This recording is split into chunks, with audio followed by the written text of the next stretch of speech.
They say behind every successful man stands a woman, but behind my husband's massive fortune was my brain, which he foolishly underestimated.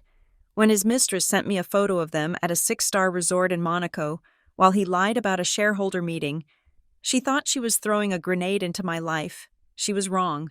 She just handed me the launch codes for a nuclear strike. I did not cry. I smiled. Before their plane lands, his empire will be ash. My name is Katerina Thornfield. In the high-stakes world of asset valuation and luxury art dealing, that name carries a weight that can crush egos and inflate bank accounts with a single stroke of a pen. I was standing at the podium of the auction house in Manhattan, the lights blindingly bright against the velvet darkness of the audience. The air smelled of expensive perfume, old money, and the sharp metallic tang of desperation. We were bidding on a Basquiat, a chaotic explosion of color that matched the turmoil hidden behind the Botoxed faces in the front row. "I have $42 million to the gentleman on the phone," I said, my voice steady, cutting through the murmurs like a diamond cutter through glass. I did not shout. I never shouted. Authority does not need volume. It needs precision. Do I hear 42,500,000? A paddle went up in the back. A hedge fund manager who had just divorced his wife and was looking to fill the void with canvas and oil paint. I knew his portfolio better than he did. I knew he could afford it, but just barely. 42,500,000, I confirmed, locking eyes with him across the room. I held the silence. I let it stretch until it became uncomfortable, forcing the room to acknowledge who was in control. It was not the artist, and it was not the buyer. It was me, the one who decided what things were worth. Going once. Going twice. I brought the gavel down. The sharp crack echoed like a judgment. Sold. That night, the adrenaline faded into the familiar, sterile coldness of my life as I drove back to the Hamptons. My husband, Julian Blackwood, and I lived in what Architectural Digest had once called a masterpiece of modern living. To me, it was a $12 million refrigerator. It was a smart mansion, fully automated, where the lights adjusted to your circadian rhythm and the blinds closed themselves at sunset. It was perfect. It was flawless. It was utterly devoid of warmth. We had been married for 12 years. 12 years of building the Blackwood legacy. A real estate empire that Julian liked to claim was the result of his visionary genius. He was the face charming, handsome in that polished, old Hollywood way, with a smile that could sell sand in a desert. But I was the spine. I was the one who valued the land, who sniffed out the bad deals, who structured the acquisitions so that the tax burden was non-existent. He was the balloon. I was the string keeping him from floating away into the stratosphere of his own narcissism. When I entered the foyer, the house greeted me with a soft, computerized chime. Julian was in the living room, pacing. He was wearing his charcoal suit, the one he saved for intimidating junior partners. But his tie was loosened. "Kat, finally," he said, not looking at me, but checking his reflection in the floor-to-ceiling glass window that overlooked the manicured lawn. "I have to fly to London tonight.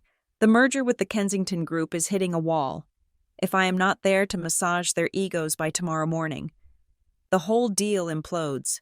I paused, placing my Hermes bag on the marble console table. "London?" I asked. "I thought the Kensington deal was finalized last week. You said the papers were signed."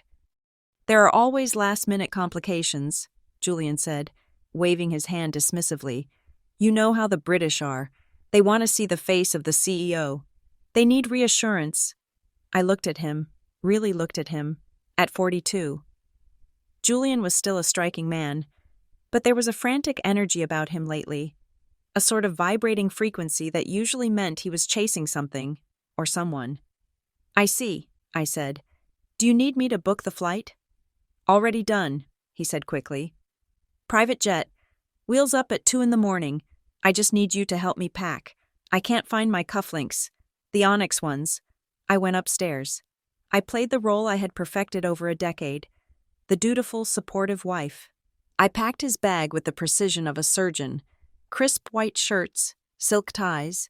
The onyx cufflinks he claimed were missing were exactly where they always were, in the velvet-lined drawer of his dressing island. I placed them in his travel case. I felt nothing. No suspicion, no anxiety, just a dull, rhythmic sense of routine. Before he left, he made a detour, not to the bedroom to kiss me goodbye, but to the garage. The garage was a cathedral. It was climate-controlled, lit with museum-quality LEDs, and housed the true loves of Julian's life. 15 cars, a collection worth over $25 million. There was the McLaren P1 glowing in a menacing orange, the vintage Ferrari 250 GTO replica, and the crown jewel, the Bugatti Chiron, a beast of engineering that he wiped with a diaper-soft cloth every Sunday morning. I stood in the doorway, watching him. He walked past me and went straight to a 1966 Shelby Cobra. He ran his hand along the curve of the fender with a tenderness he had not shown me in 5 years. "Make sure the humidity controls stay at 45%, he told me, not turning around. The last time I traveled, the sensors drifted, and I had to have the leather in the Aston Martin reconditioned. Do not let the cleaning staff in here. Katerina, I mean it." "I know, Julian," I said softly. "I know how much they mean to you." "They are investments," he corrected, finally looking at me. His eyes were blue, but tonight they looked like flat glass. "They are the legacy.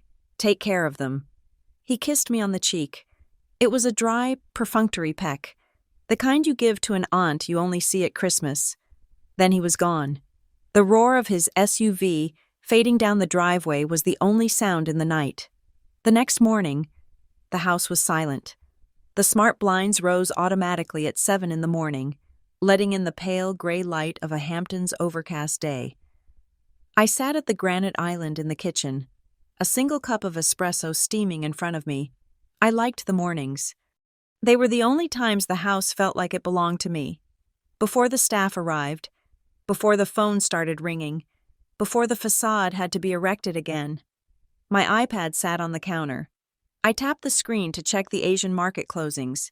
Instead of stock tickers, a notification banner slid down from the top of the screen. It was a priority email from an anonymous address. Subject: the truth about the London trip. I stared at the subject line. My heart did not race. My hands did not tremble. In my line of work, when you see a forgery, you do not panic. You analyze. You look for the brush strokes, the inconsistencies in the varnish. I opened the email. There was no text in the body of the message, just attachments. 12 of them. I tapped the first one. It was not London. It was definitely not London. The sky was a piercing, impossible Mediterranean blue. The water was turquoise. In the background, the distinctive cliffside architecture of Monte Carlo rose like a jagged set of teeth. They were on a yacht, a large one. Julian was wearing linen trunks, holding a glass of champagne. He was laughing, his head thrown back, his hand resting possessively on the waist of a woman. Sienna. I knew her. Everyone knew her. She was 24 years old, a model who had been the face of Blackwood Legacy's recent luxury condo campaign. She had wide, innocent doe eyes and a body that was engineered to sell penthouses to men having midlife crises. I swiped to the next photo. This one was more intimate. They were lying on a sunbed. Julian was kissing her neck. Sienna was looking directly at the camera lens, holding the phone up for a selfie. She wasn't hiding. She was documenting. Swipe, Julian and Sienna at a dinner table, surrounded by empty oyster shells. Swipe, a video clip. I pressed play. The sound of wind and waves filled the quiet kitchen. Then, Julian's voice. "To freedom," he toasted, clinking his glass against hers. "And to the new company, and the old wife." Sienna's voice giggled. It was high, sweet, and poisonous. "History," Julian said. "Just a few more weeks. Baby, let me move the assets, and she will be a footnote." I paused the video. My reflection in the dark screen of the iPad was perfectly still. I looked at the timestamp. The video was taken yesterday evening, while I was packing his cufflinks, While I was ensuring his shirts were folded correctly, there was one final attachment, an audio file. This one was named simply, "For Katerina." I pressed play. Sienna's voice came through, devoid of the background noise of the ocean. She must have recorded this in the quiet of a bathroom or a cabin, specifically for me. "Hello, Katerina," she purred. The familiarity of her tone was a violation in itself. "I figured you deserved to know why he is not answering your texts. He is a bit busy. You know, they say you are the smart one, the business genius, but you did not even notice he transferred the Cayman accounts 3 months ago. Did you? You keep the house, Katerina. It is cold and empty, just like you. I will keep his heart and his wallet. It is time you knew your position. You are the past. I am the future." The audio ended with a soft click. Silence rushed back into the kitchen, heavier than before. The espresso in my cup had stopped steaming. A normal woman might have screamed. A normal woman might have thrown the iPad across the room, shattering the screen against the imported Italian marble. A normal woman might have collapsed into tears, mourning the 12 years of loyalty she had poured into a black hole of a man. But I was not a normal woman. I was a valuator. I looked at the facts as if they were lines on a ledger. Fact: my husband was not in London. Fact: he was in Monaco with a 24-year-old mistress. Fact: he was planning to divorce me after moving our assets. Fact: he thought I was stupid. That last fact was the one that shifted something inside me. It was the insult to my intelligence, more than the insult to my heart, that triggered the reaction. He thought he could outmaneuver me. He thought he could dismantle the life I built, the fortune I secured, and leave me as a footnote. I picked up my espresso cup. The porcelain was warm and smooth against my fingertips. I did not throw it. I brought it to my lips and took a slow, deliberate sip. The coffee was bitter, dark, and perfect. I looked back at the screen, at the freeze-framed image of Julian's laughing face. He looked so confident, so assured of his victory. He had no idea that the plane he was flying on was built with parts I had paid for, fueled by connections I had forged. The corners of my mouth twitched. Slowly, very slowly. They curled upward. It wasn't a smile of joy. It wasn't a smile of amusement. It was the smile of a predator who has just realized the prey has wandered into a trap with no exit. It was a smile that promised absolute, scorched earth devastation. "You want to talk about assets, Julian?" I whispered to the empty room. "Let's talk about liquidation." I set the cup down on the coaster with a soft clink. The game had not just begun. I had already decided how it would end. I stood up and walked toward the hallway. I didn't look back at the kitchen. I had work to do. And the first stop was the one place Julian thought was sacred. I was going to the garage. I did not scream. I did not call my mother. I did not throw the expensive espresso machine through the kitchen window. Those are the reactions of an amateur, and in the business of high-value asset management. Amateurs lose everything. I simply placed the iPad down on the cool granite counter and walked toward the west wing of the house. My heels clicked against the marble floor with a rhythmic, military precision. Click, click, click. Each step was a gavel striking a sounding block, finalizing a verdict that Julian Blackwood was not yet aware had been passed. I headed straight for Julian's study. He called it his sanctuary. He called it the war room. He had installed a biometric lock on the heavy mahogany doors 3 years ago, claiming he needed absolute security for his sensitive merger documents. At the time, I had respected his privacy. Now, I recognized it for what it was. It was not a fortress to keep competitors out. It was a vault to keep his wife in the dark. He assumed I could not get in. He assumed that because my fingerprint was not programmed into the scanner. The room was impenetrable. It was a classic Julian mistake. He relied on technology, whereas I relied on psychology. I knew my husband better than he knew himself. I knew that despite his pretensions of being a sophisticated tech-forward CEO, he was a creature of profound habit and sentimental weakness. I did not bother with the keypad. I walked to the decorative suit of armor standing in the hallway alcove, a 16th century Italian piece I had acquired for him at an auction in Milan. Julian loved it because he thought it made him look like a conqueror. I reached up and ran my fingers along the top of the helmet, feeling for the slight indentation in the metalwork. There, taped securely in the dust-free shadow, was a physical emergency key. He kept it there because he was terrified of technology failing him during a power outage, and he was too arrogant to believe anyone else would think to look on top of a 7-foot-tall metal statue. I slotted the key into the mechanism hidden beneath the handle. The lock disengaged with a heavy, satisfying thud. The room smelled of leather, aged scotch, and deceit. It was dark, the curtains drawn tight against the morning sun. I flipped the switch, flooding the room with harsh overhead light. I did not care about ambiance. I was here for a forensic audit. I moved directly to his desk. It was a massive slab of reclaimed timber, cluttered with deal toys and trophies.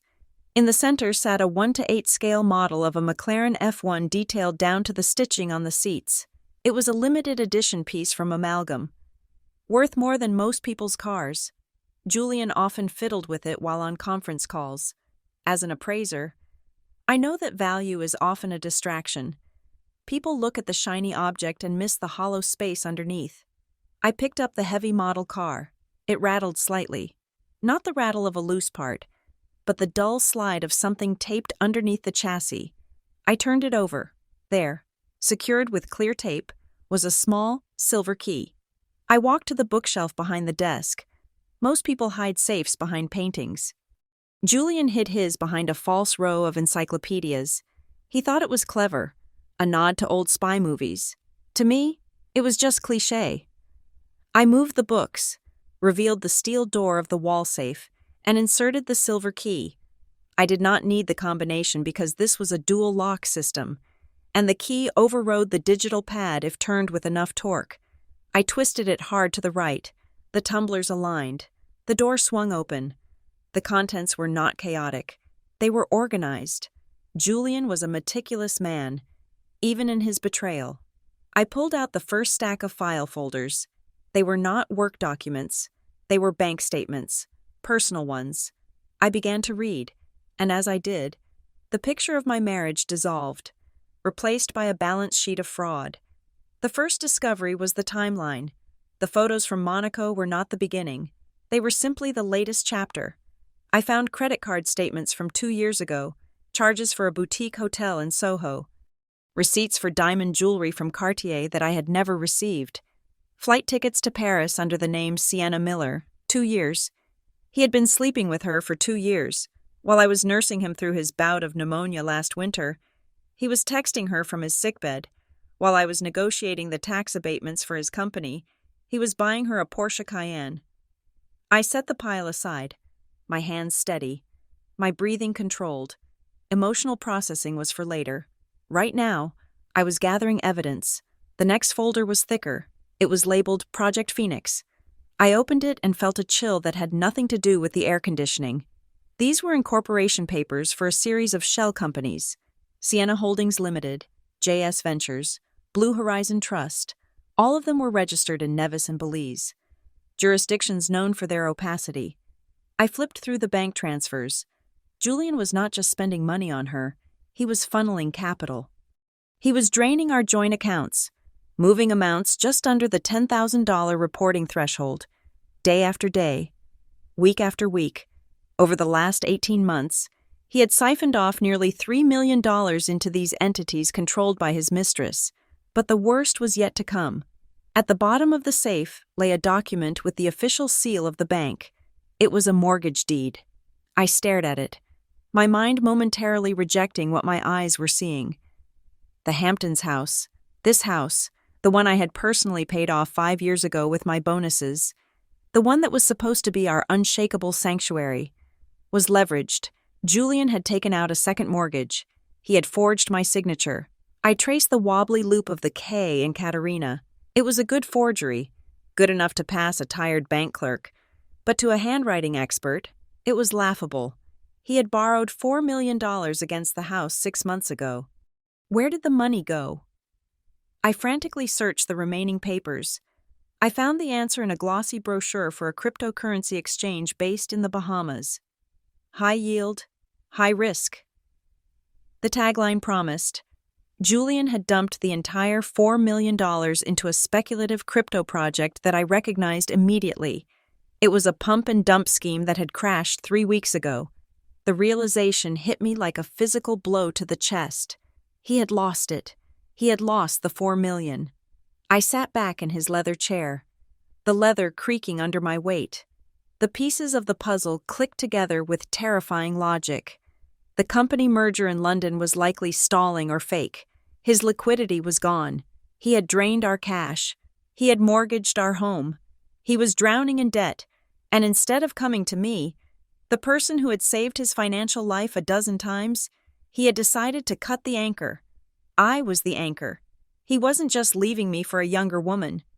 That was a cliché I could have handled with a divorce lawyer and a stiff drink. No, this was strategic. He was planning to declare personal bankruptcy. I found a printed email correspondence with a bankruptcy attorney. The plan was outlined in black and white. Step 1. Divest assets into offshore trusts. Sienna Holdings. Step 2. Leverage joint assets. The house to maximum capacity and liquidate funds. Step 3. File for divorce citing irreconcilable differences. Step 4. Declare Chapter 7, bankruptcy for the marital estate. The wife gets half of the debt. The hidden assets remain untouched overseas. He was going to leave me with nothing but a foreclosed home and half of his gambling debts, while he and Sienna lived off the $3 million he had stolen, safe in Monaco, or wherever non-extradition paradise they chose. "You bastard," I whispered. The words felt inadequate. There was no word in the English language for this level of calculated malice. My eyes darted to the corner of the desk, his iPad, not the one he took with him, but the older model he used for reading news in the morning.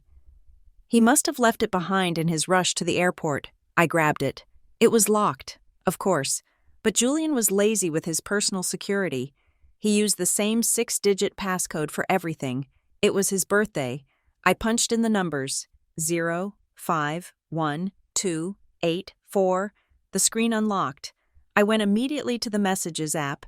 Because of the iCloud synchronization, everything he was sending from his phone in Monaco was appearing here in real time. There was a thread at the top with a contact named Marcus Shark, Marcus Vanderbilt. I knew him.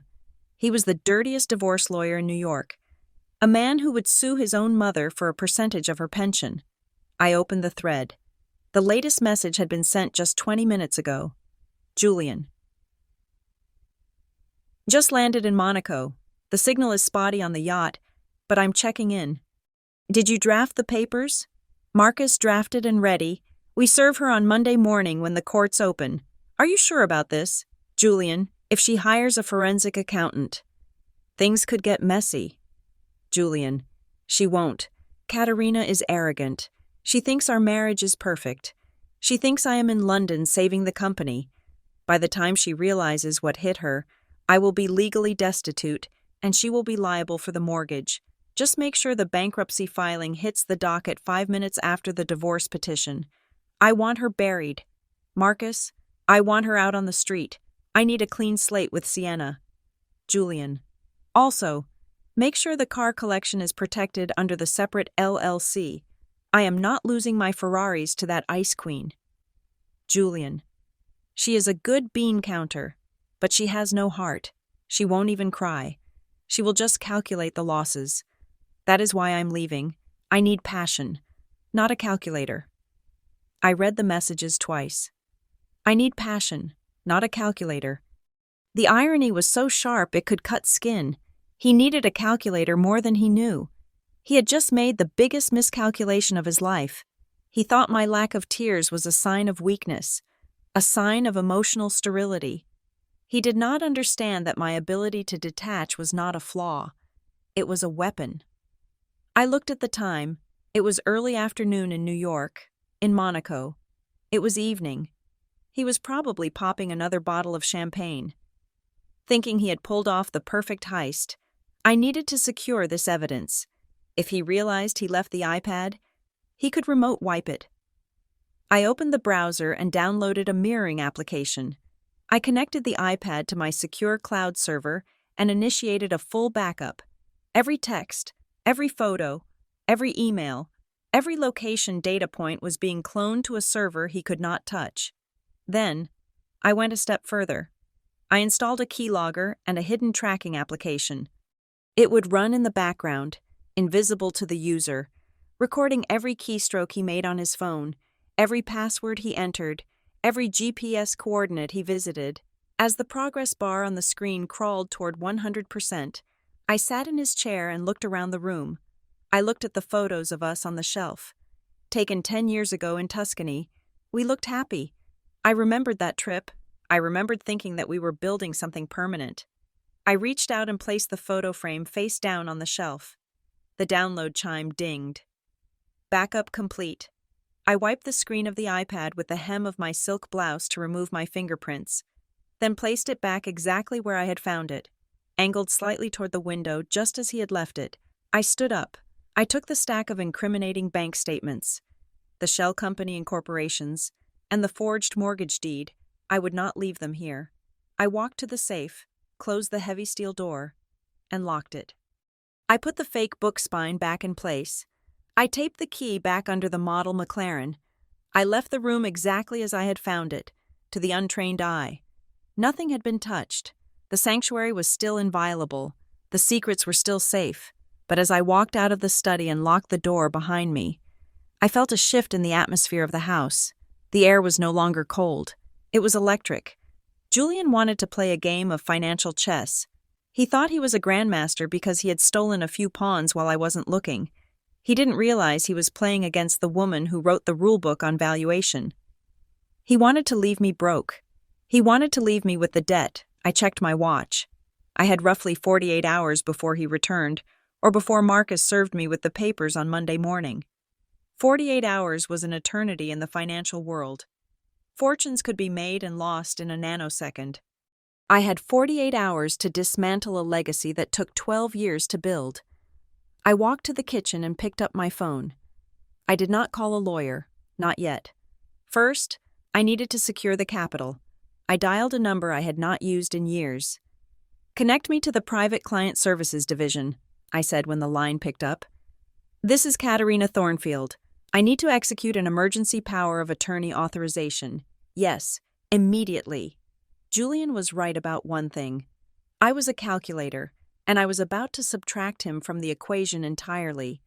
I drove my Mercedes S-Class into the city, slicing through the midday traffic with the same aggressive precision I intended to apply to the rest of my day. My destination was not a place of comfort. It was a shark tank. Specifically, the corner office of Marcus Vanderbilt on the 45th floor of a glass monolith in Midtown Manhattan. Marcus was a legend in New York, but not for his benevolence. He was a divorce lawyer who didn't just separate couples. He detonated marriages and salted the earth where they once stood. He was also, historically, a man who despised my husband. Years ago, Julian had outmaneuvered Marcus in a commercial zoning deal in Brooklyn, humiliated him in the press, and cost his firm millions. Julian was arrogant enough to think that money could bury hatchets. That was why he had texted Marcus. He believed that if he paid the shark enough, the shark would not bite him. He was wrong. Sharks do not have loyalties. They only have appetites. I walked past the receptionist without stopping, my heels sinking into the plush gray carpet. I pushed open the double doors to Marcus's private office. He was on the phone, staring out at the skyline, holding a crystal tumbler of whiskey despite it being 2 p.m. He turned as I entered, his eyebrows raising slightly. He didn't look surprised. He looked amused. "Mrs.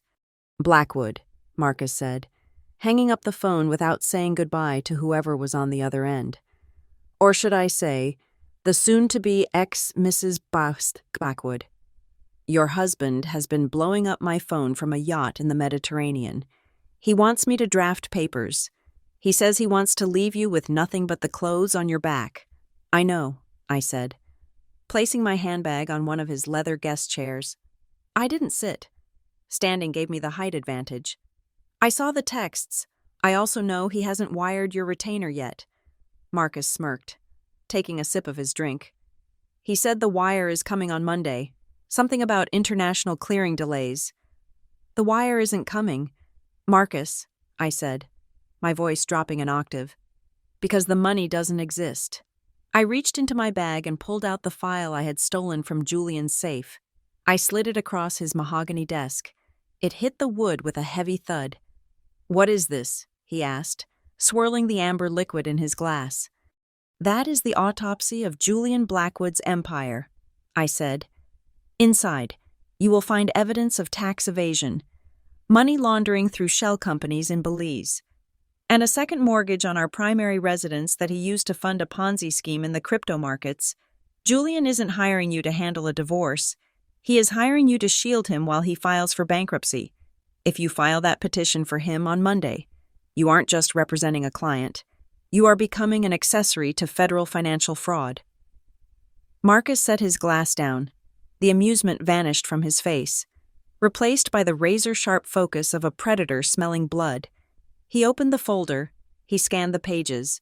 His eyes moved rapidly, absorbing the incorporation dates, the illicit transfers, the forged signatures. "He forged your signature on the mortgage deed?" Marcus asked, looking up. "Yes," I replied. "And he is currently spending the last of our liquid cash on champagne and diamonds for a 24-year-old swimwear model named Sienna." Marcus let out a low whistle. "The man is a fool. He thinks he is playing three-dimensional chess, but he is just playing solitaire with a missing deck. He insulted you." "Marcus," I pressed, stepping closer to the desk. 10 years ago, he called you a second-rate ambulance chaser in the Wall Street Journal. Now he wants you to clean up his mess. You can represent him, get stiffed on the bill when his assets are frozen by the FBI, and watch his reputation collapse. Or you can represent me." Marcus leaned back in his chair, tenting his fingers. "And if I represent you, we liquidate everything," I said cold. "Before he lands, before he files, we strip the carcass clean. You get 20% of everything I recover. And you get the pleasure of watching the look on Julian's face when he realizes the man he tried to hire was the one who handed me the knife." Marcus stared at me for a long moment. Then, a slow, terrifying smile spread across his face. It was the smile of a man who had waited a decade for this specific moment of retribution. "If Julian files first," Marcus said, his voice turning all business, "the courts will issue an automatic stay on all marital assets. That happens Monday morning, 9 o'clock. Once that docket number is stamped, you cannot move a penny without a judge's permission. You have to act now.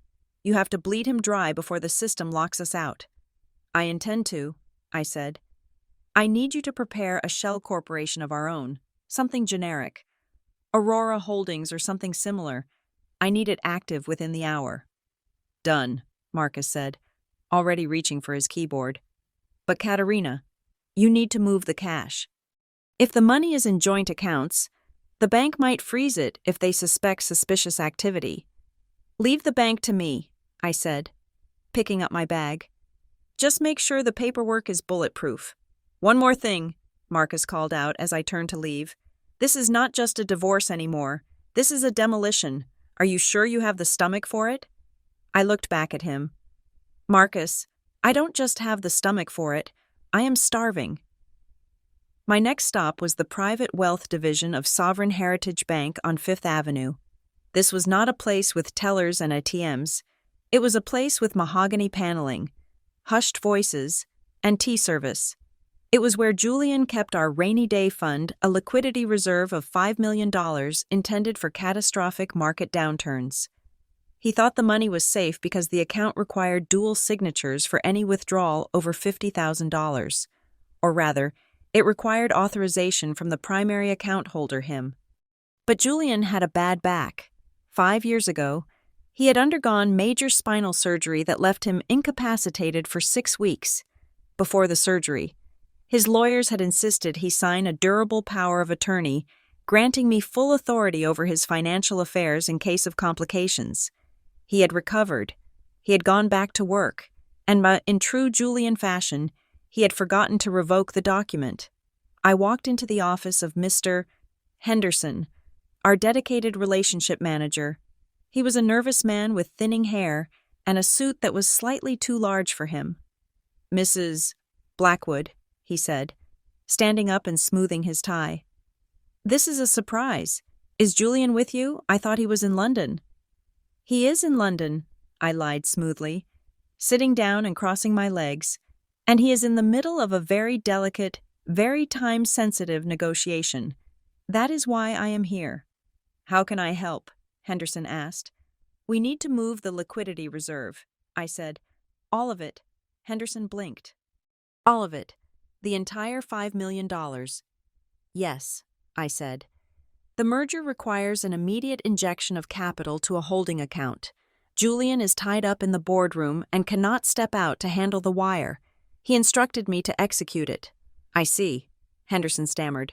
"But Mrs. Blackwood, for a transfer of that magnitude, I really need Julian's verbal confirmation or his signature on the wire request. It is protocol." I stared at him. I did not blink. I let the silence stretch, letting him feel the weight of my disapproval. "Mr. Henderson," I said, my voice dropping to that icy professional register that I used to crush junior appraisers. "My husband is trying to close the biggest deal of his career. Do you really want me to call him out of a meeting with the Kensington Group to tell him that his own banker is obstructing the deal because of protocol? Do you want to be the reason Blackwood Legacy loses a $100 million acquisition?" Henderson paled. "No, of course not. But the compliance department." "The compliance department," I interrupted, reaching into my portfolio, "will be perfectly satisfied with this." I slid the durable power of attorney across the desk. It was an original copy, notarized and stamped with the raised seal. "This document grants me full, unilateral authority to access and manage all assets under Julian Blackwood's name," I said. "It has never been revoked. You can check your system." Henderson picked up the document. His hands were shaking slightly. He typed something into his computer, his eyes darting back and forth between the screen and the paper. Yes, it is still active," he admitted, "but it is 5 years old." "Does the law have an expiration date on authority?" "Mr. Henderson," I asked sharply. "No," he whispered. "Then execute the wire," I commanded. "I want the funds transferred immediately to this account coordinates." I handed him a slip of paper with the IBAN number of a trust fund I had set up years ago for my mother in the Cayman Islands. It was a fortress of a trust, impenetrable by U.S. courts without years of litigation. "The beneficiary is the Matriarch Trust?" Henderson asked. "An offshore holding vehicle for the merger," I said. "Standard practice for tax efficiency. Do it, now." Henderson swallowed hard. He typed the commands. He hesitated one last time before hitting the enter key. "I will need to send a confirmation email to Julian," he said weakly. "You can send whatever you like," I said, standing up. "Just make sure the money leaves the building before I do." He hit the key. "Transfer initiated," he said. $5 million. It should clear within the hour." "Thank you, Mr. Henderson," I said, smiling without showing my teeth. "You have been very helpful. Julian will be pleased." I walked out of the bank and into the blinding afternoon sun. My phone buzzed in my purse. I checked the screen. It was a text from Julian. "Miss you in the house. The meetings are brutal.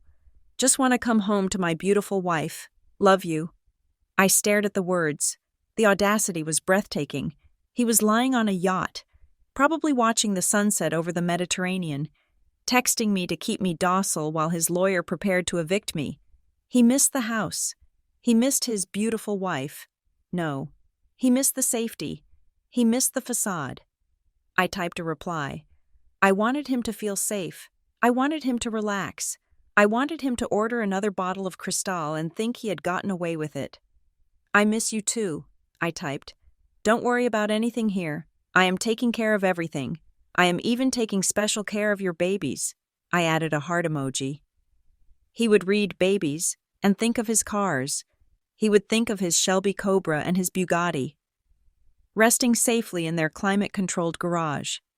He would imagine me dusting them, protecting them, keeping them warm for his return.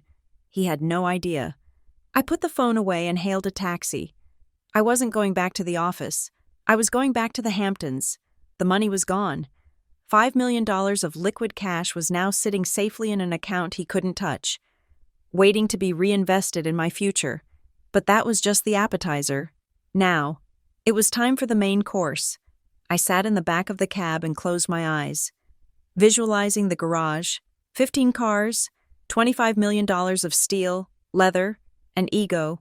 Tonight, I wasn't just a wife, I was a saleswoman, and I had a very special inventory to liquidate. I stood in the center of the garage, the air thick with the scent of tire rubber, high-octane fuel, and the specific, expensive leather conditioner that Julian imported from Italy. Under the harsh, museum-quality lighting, the fleet looked less like automobiles and more like predatory animals waiting to be fed. 15 cars, a collection that spanned decades of automotive history. There was the Bugatti Chiron, squat and menacing in carbon fiber, the McLaren P1 looking like an alien spacecraft, the vintage Ferrari 250 GT, California Spider, a vehicle so rare that breathing on it felt like a liability. To Julian, this was a church. To me, it was just inventory. I pulled out my phone. It was time to make a call that would shift the tectonic plates of the luxury car market. I scrolled through my contacts until I found the name I needed, Elias Thorne.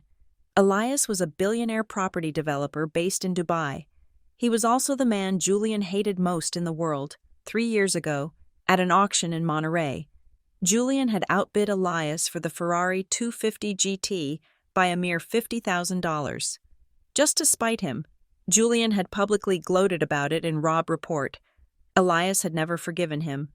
In my world, a wounded ego is the best leverage you can find. I pressed call. It was late afternoon in New York, which meant it was late evening in Dubai. Elias answered on the second ring.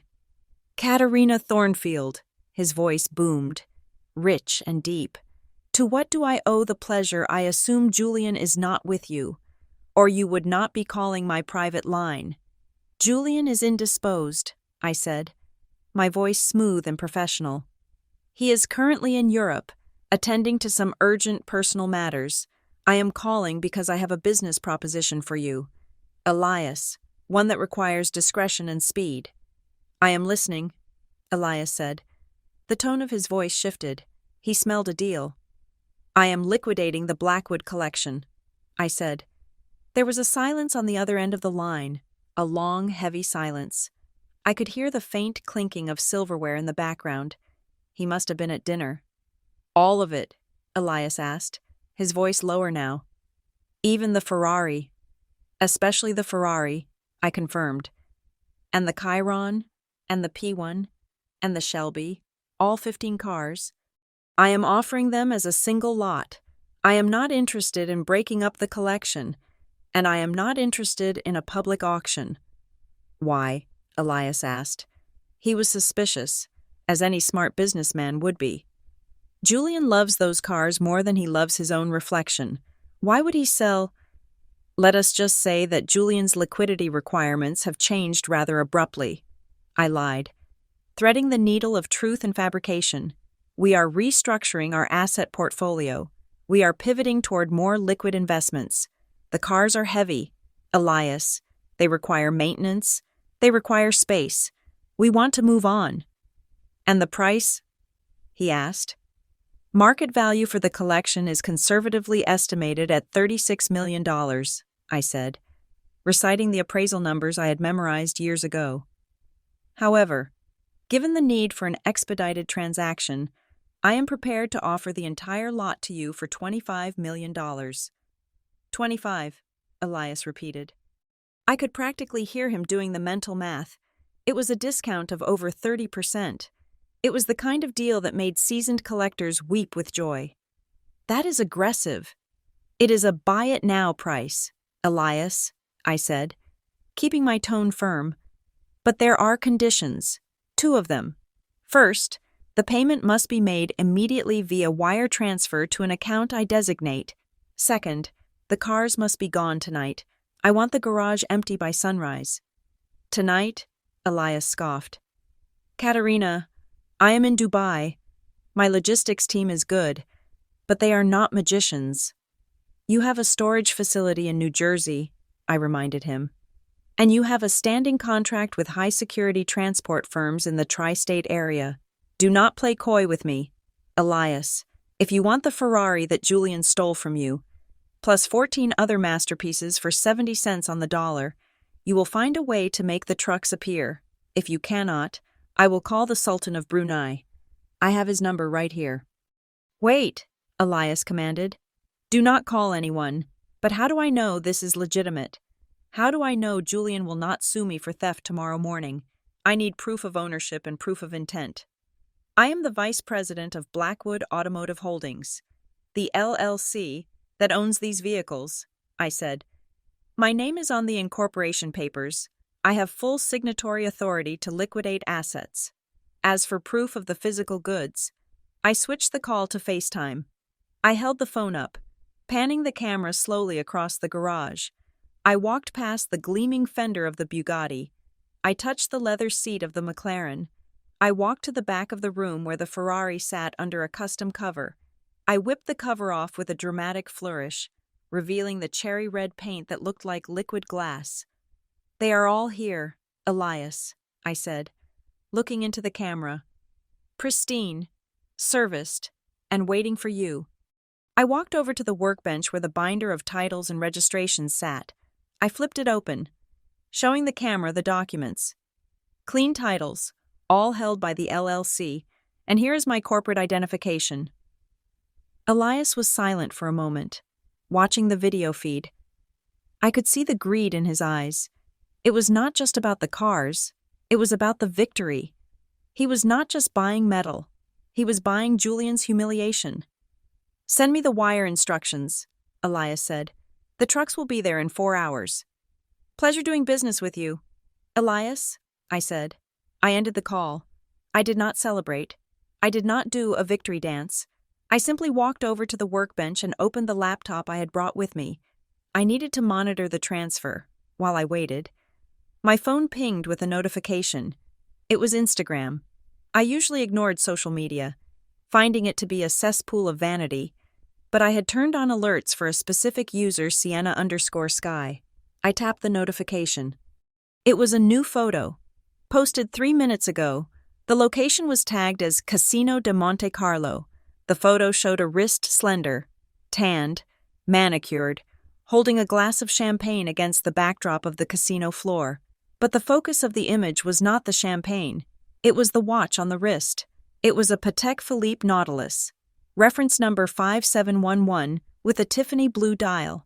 It was a factory-sealed piece that Julian had spent 2 years sourcing. He had shown me the picture of it 6 months ago. He had told me, "This is for our 10th anniversary, Kat. It is an investment, but it is also a promise. 10 years is a milestone." Our 10th anniversary was next month. The caption under Sienna's photo read, "Time flies when you are having fun. Thanks, baby, for the early surprise. Blessed Nubling Monaco life." I stared at the screen. The anger did not feel like fire. It felt like liquid nitrogen. It froze everything inside me. It froze the last shred of hesitation I might have had about selling his beloved cars. It froze the last memory of the man I thought I had married. He gave her my watch. He gave her my time. "Okay, Julian," I whispered, my voice flat in the echoing garage. "You gave her the time. I will take the engine."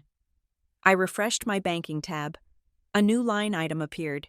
Incoming wire transfer, Elias Thorne, Global Ventures. Amount $25 million. Status cleared. I looked at the number. It was a lot of zeros. It was enough to start a new life. It was enough to ruin an old one. I signed the electronic bill of sale on the iPad. I transferred the titles to Elias's holding company. I printed the receipts and left them in a neat stack on the workbench. Then, I waited. At exactly midnight, The rumble of heavy diesel engines shattered the quiet of the Hamptons night. I opened the garage doors. A convoy of black, unmarked car carriers rolled up the driveway. They were professional, efficient, and silent. A team of men in black jumpsuits poured out. They wore white gloves. They did not speak to me. They only nodded. They moved with the synchronization of a pit crew. Ramps were lowered. Winches were attached. I watched as they loaded the Bugatti first. Its wide rear end disappeared into the dark belly of the truck. Next went the McLaren, then the Lamborghini Aventador, one by one. The toys were taken away. The garage, which had always felt so crowded, so full of Julian's presence, began to feel cavernous. The loading took 2 hours. Finally, there was only one car left. The 1966 Shelby Cobra. It was blue with white racing stripes. It was the first car Julian had ever bought when he made his first million. He called it the Soul. He talked to it. He spent hours tuning the carburetor. He once told me that if the house was burning down, he would save this car before he saved his wedding album. The transport lead, a burly man with a clipboard, looked at me. "That is the last one, ma'am." "Give me a minute," I said. I walked over to the Cobra. I ran my hand along the cold metal of the hood. I remembered the day he bought it. He had been so happy. He had driven me to the coast, the wind in our hair, and I had believed him when he said we were a team. "You were a beautiful machine," I said to the car, "but you were wasted on him. He never really knew how to drive you. He just liked to own you." I patted the hood twice, a gesture of dismissal. "Goodbye," I said. "You deserve a better owner, one who doesn't cheat." I stepped back and nodded to the driver. They pushed the Cobra up the ramp. The winch whined. The taillights disappeared into the truck. The heavy metal door slammed shut and locked. The trucks pulled away, their red taillights fading into the darkness of the driveway. I turned back to the garage. It was empty. It was shockingly, violently empty. Where there had been $25 million of automotive engineering, there was now only gray concrete. The floor was spotless, save for a few dark, ancient oil stains that marked where the engines had rested. The LED lights reflected off the nothingness. The silence was absolute. It was not the silence of peace. It was the silence of a tomb. I walked to the center of the room and spun around slowly. Julian's ego had occupied this space, his pride, his identity. Now, it was just a room. I took a deep breath. The smell of gasoline was fading, replaced by the cool night air drifting in through the open door. I pulled out my phone and took one final picture of the empty garage. I didn't post it. I didn't send it to anyone. I saved it to a hidden folder named The Cleanse. "Phase 1 complete," I said to the empty walls. I turned off the lights. The darkness swallowed the room instantly. I walked back into the house. I had sold the cars. Now, I had to sell the roof over our heads. With the garage emptied, the silence in the estate became amplified. It was no longer just a quiet night in the Hamptons. It was a vacuum. A void where $25 million of automotive ego used to reside. But I did not have the luxury of standing around and admiring the nothingness. The cars were the easy part. Vehicles are mobile assets. They are designed to move. A house, specifically a 12,000 square foot smart mansion on 3 acres of prime oceanfront real estate, is a different beast entirely. It is anchored by concrete, steel, and a mountain of bureaucracy. Under normal circumstances, selling a property like Blackwood Manor would take months. There would be inspections, title searches, contingencies, and the endless, agonizing dance of negotiations. I did not have months. I did not even have days. I had until Monday morning when Marcus Vanderbilt, or rather Julian's lawyer through Marcus, would file the divorce petition and freeze our assets. If the house was still in our names at 9 o'clock on Monday morning, it would become a frozen asset, a battlefield in a war that could last for years. I needed it gone. I needed the title transferred and the equity extracted before Julian even realized he was homeless. I walked into Julian's study again. This time, I went to the bottom drawer of his filing cabinet. It was locked, But a standard letter opener and a bit of leverage popped the cheap mechanism with embarrassing ease. Inside, hidden beneath a stack of old architectural blueprints, was a manila envelope labeled Contingencies. This was Julian's arrogance in paper form, years ago. When Julian was moving money between his various shell companies to evade taxes, he had developed a habit of pre-signing property transfer deeds. He called them his ghost deeds. They were fully executed, notarized by a corrupt official on his payroll who didn't care about dates, but the line for the grantee, the new owner, was left blank. Julian kept them so he could instantly transfer ownership of a property to one of his offshore entities if the IRS ever came sniffing too close. It was a panic button, a way to make assets disappear from his personal ledger in seconds. He had signed one for this house. I knew he had. He was paranoid about losing his castle to a lawsuit, so he kept a loaded gun in the drawer, just in case. I pulled out the document.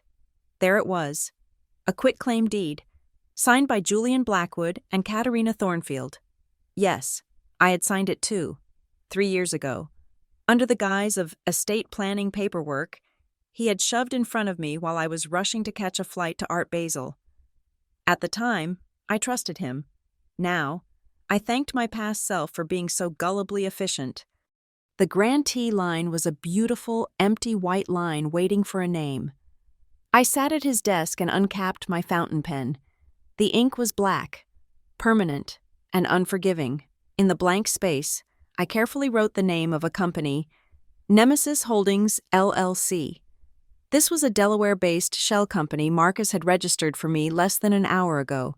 It had no history, no assets, and its sole director was a nominee provided by Marcus's firm. But effectively, it was me. I filled in the consideration amount, the price the company was paying for the house. $10, I wrote. It was a legal formality. By transferring the house to Nemesis Holdings for $10, I was effectively gifting the property to myself. But legally, I was moving it out of the marital estate and into a corporate entity. Was it fraud? Perhaps, but in the world of high-stakes divorce, possession is not just 9/10 of the law, it is the whole law until a judge says otherwise. And by the time a judge looked at this, the money would be in the Cayman Islands. Step 1 was complete. The house now belonged to Nemesis Holdings. Now for step 2. The cash out. A shell company owning a house does not give me liquidity. I needed money. Real, spendable, irrevocable money. I picked up the phone and dialed a number I knew by heart. Silas, I said when the line connected. Silas Vance was a 30-year-old tech mogul who had made $4 billion developing artificial intelligence algorithms for high-frequency trading. He was brilliant, socially awkward, and dangerously impatient. He had been trying to buy a property in the Hamptons for 6 months, but he kept losing out because he refused to play the co-op board games or wait for closing periods. He wanted a turnkey life, and he wanted it yesterday. Katerina. His voice was fast, clipped. I am in a meeting. Is this about the war hall? Forget the war hall, I said. I am calling about the house. Blackwood Manor. I love that house, Silas said immediately. I told Julian I would give him $45 million for it last summer, and he laughed in my face. He said he would be buried in the rose garden. Julian has had a change of heart, I said. He is restructuring his portfolio for a major international acquisition. He wants to offload the property, quietly, off-market. How much? Silas asked. $40 million. I said. Fully furnished, turnkey. You get the keys tonight. 40, that is $5 million under market, Silas said. The algorithm in his brain was already running the numbers. What is the catch? Is it built on an Indian burial ground, termites? The catch is speed. Silas, I said. We close tonight. Cash. No contingencies. No inspections. You wire the funds to the corporate owner, Nemesis Holdings, and I hand you the deed and the access codes. You can sleep in the master bedroom tonight if you want. Tonight? Silas paused. I can have my lawyers draft the purchase agreement in an hour, but $40 million is a large wire to clear after hours. You use the same private bank as I do. Silas, I reminded him. Internal transfers are instant. Do you want the house, or should I call the Russian oligarch who has been pestering me about it? Send me the contract, Silas said. I will fuel the helicopter. I hung up. I forwarded the details to Marcus. He would handle the paperwork with Silas's team. The deal was simple. Nemesis Holdings Me sells the property to Silas Vance for $40 million. The funds would hit the Nemesis account, completely bypassing the joint accounts I shared with Julian. Now came the final, most satisfying part of the evening. The stripping. I had sold the house fully furnished to Silas. But furnished is a subjective term. The contract stated standard fixtures and fittings. It did not specify the art collection. It did not specify the antique French sculptures. It did not specify the contents of Julian's wine cellar or his collection of first edition books. I called the emergency number for Christie's private removal service. As a senior executive in the art world, I had certain privileges. One of them was a 24-hour white-glove removal team for high-value clients who needed to move assets quickly, usually due to divorce, debt, or death. Tonight, it was all three. I need a full extraction, I told the dispatch manager. Everything with a provenance. The Rothko in the hallway, the Giacometti sculpture, the Ming vases, the Louis XIV commodes, and the wine, all of it. We can have 3 trucks there in 45 minutes. Mrs. Thornfield, the manager assured me. Make it 30, I said. While I waited for the trucks, I began to pack the smaller things. Not clothes, not toiletries. I packed the essence of Julian's life. I took his awards. I took the framed photographs of him shaking hands with presidents. I took his grandfather's gold pocket watch. These were not for sale. These were hostages, or perhaps trash. I hadn't decided yet. The trucks arrived with the efficiency of a SWAT team. Men in blue uniforms swarmed the house. They wrapped the paintings in acid-free paper and bubble wrap. They crated the sculptures. They boxed the wine. I watched as the Rothko, a painting Julian had bought solely to brag about the price, was lifted off the wall. The rectangle of pale paint it left behind looked like a scar, room by room. The house was lobotomized. The personality, the luxury, the clutter of wealth was stripped away, leaving only the bare bones of architecture. The marble floors echoed. The walls stared back blankly. It was starting to look less like a home and more like the empty stage set it really was. By 10 o'clock at night, the house was hollow. The furniture that remained was the generic staging furniture I had kept in storage: beige sofas, glass tables, things that looked expensive but cost nothing. It looked like a hotel lobby, impersonal, cold. My phone buzzed in my pocket. It was a video call request. Husband, I stared at the screen. My heart rate did not jump. It slowed down. This was the performance of a lifetime. I accepted the call, but I didn't point the camera at the empty living room. I stepped out through the French doors onto the terrace. The night was dark, but the garden lights illuminated the manicured hedges and the stone fountain. It was the only part of the estate that hadn't been boxed up and sold. "Hello, darling," I said, putting on a smile that didn't reach my eyes. Julian's face filled the screen. He looked flushed. He was wearing a white linen shirt, unbuttoned halfway down his chest. The background was dark, but I could see the lights of the Monaco harbor behind him. He was drunk.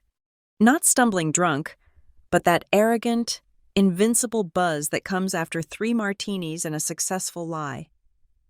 "Kat," he said, his voice loud. "I just wanted to check in. The signal has been terrible. How is everything? How is the house?" "The house is peaceful," I said, angling the phone so he could see the fountain behind me. "I was just taking a walk in the garden. It is a beautiful night here." Good, Julian said. He squinted at the screen. "You look tired. You should get some rest. Don't work too hard. I know you stress about the auctions." "I am not stressed, Julian," I said softly. "I am actually feeling very light, unburdened." "That is my girl," he said. "Listen, I might have to extend the trip by a few days. The negotiations are complex. These British bankers are sharks. Take your time, I said. Do what you have to do. Suddenly, a face popped into the frame over Julian's shoulder. Sienna. She was laughing, holding a glass of wine. She was wearing a silk robe that I recognized. It was a robe Julian had bought for me in Kyoto. Who are you talking to, baby? She slurred, draping her arms around his neck. She looked at the screen, feigning surprise. Oh, is that the wife? Julian looked momentarily panicked, trying to angle the phone away, but Sienna held it firm. She stared right at me, her eyes glittering with malice and champagne. Hi, Katerina, she said. Julian was just telling me how boring the Hamptons are this time of year. You look lonely. I looked at her. I looked at the robe. I looked at the man who was supposed to be my partner, now reduced to a squirming liar in the grip of a child. I didn't get angry. I didn't shout. I simply widened my smile until it was sharp enough to cut glass. I am not lonely, Sienna, I said, my voice clear and steady. I am actually quite busy. I am just finishing up some spring cleaning. Cleaning, Sienna laughed. Don't you have maids for that? Some messes you have to clean up yourself, I replied. By the way, that robe looks a bit loose on you. It was designed for a woman with substance, not just youth. Sienna's smile faltered. Julian, I said, locking eyes with him. Enjoy your evening. Drink the good wine. Order the lobster. Really soak it in. What is that supposed to mean? Julian asked, a flicker of unease crossing his face. It means, I said, leaning closer to the camera, that everyone deserves a grand finale. Enjoy it, darling. It is the last party you will ever attend as a rich man. I didn't wait for his response. I didn't wait to see the confusion cloud his eyes. I tapped the red button and ended the call. The screen went black. I turned around and looked back into the house. Through the glass doors, I could see the vast, empty living room. The silence was absolute. My phone buzzed again. A text from Silas Vance. Wire confirmation attached. $40 million sent. My security team is at the gate. I assume the keys are under the mat. I smiled for real this time. No, Silas, I whispered. The keys are in the mailbox. I walked back inside, my heels clicking on the bare floor. I picked up the single envelope I had prepared for Julian. Inside was the divorce petition I had drafted myself, along with the receipts for the car sale and the real estate transfer. I placed the envelope in the center of the empty floor, exactly where the Persian rug used to be. I walked to the front door, punched in the security code to disable the alarm for the last time, and stepped out into the cool night air. The house was no longer mine. The cars were gone, the money was safe, and Julian Blackwood was about to come home to a crater. I got into my rental car, a modest sedan that nobody would look at twice, and drove away. I didn't look back in the rearview mirror. There was nothing left to see. The perfect glass house had not just cracked. It had been dismantled, brick by brick. Now, it was time to destroy the man himself. Stripping a man of his wealth is a mechanical process. It involves wire transfers, deeds, and signatures. It is cold, clean, and logical. But stripping a man of his name, that is an art form. Wealth can be rebuilt, but a reputation, once stained with the indelible ink of scandal and federal fraud, is dead forever. I sat in the center of my new living room. It was a penthouse on the 43rd floor of a discreet building in Tribeca, purchased 6 months ago through a blind trust using my maiden name's inheritance. It was completely empty. No furniture, no curtains, just floor-to-ceiling windows overlooking the city that never sleeps. The only light came from the glow of my 3 laptops arranged in a semicircle around me on the hardwood floor. It was 3 a.m, the witching hour. Julian was currently 30,000 feet in the air, or perhaps just boarding. In his world, he was racing back to save a marriage. In my world, he was flying into a slaughter. I cracked my knuckles and turned to the laptop on the left. This machine was connected to the Tor network, routing my IP address through a dozen servers in Estonia and Singapore. I opened the secure whistleblower portal for the Securities and Exchange Commission. Julian thought his Project Phoenix shell companies were clever. He thought hiding losses in offshore accounts was sophisticated, but he had made a fatal error. He had kept physical records. The files I had photographed in his safe, the bribed zoning permits for the Brooklyn waterfront development. The emails instructing his CFO to falsify quarterly revenue reports. The receipts for consulting fees paid to a city councilman's nephew were all digitized now. I uploaded the folder labeled Blackwood_fraud_evidence.zip. The file size was 2 gigabytes. 2 gigabytes of corruption. I typed a brief description in the anonymous tip box, attached as evidence of systemic securities fraud, money laundering, and bribery involving Julian Blackwood and Blackwood Legacy Corp. These documents prove the CEO has been using shareholder funds to finance personal offshore entities to evade bankruptcy. I hit submit. A green checkmark appeared. Submission received. I didn't stop there. I opened a new tab for the FBI's Financial Crimes Division. I uploaded the same files, highlighting the bribes to public officials. That was a federal felony. That was prison time. Enjoy the audit, Julian, I whispered. I turned to the middle laptop. This one was for the court of public opinion. Julian's business relied heavily on the Old Boys Network. It was a circle of powerful men who protected each other. But those men had wives, and those wives were the true gatekeepers of New York society. They controlled the charity galas, the board memberships, and the social invitations that Julian craved like oxygen. I had a list. First on the list was Margaret Kensington. Her husband, Lord Arthur Kensington, was the British tycoon Julian was supposedly merging with. Margaret was a devout woman who prided herself on the sanctity of marriage. I drafted an email from an untraceable account, truth_teller_NYC. Subject, the man your husband is doing business with.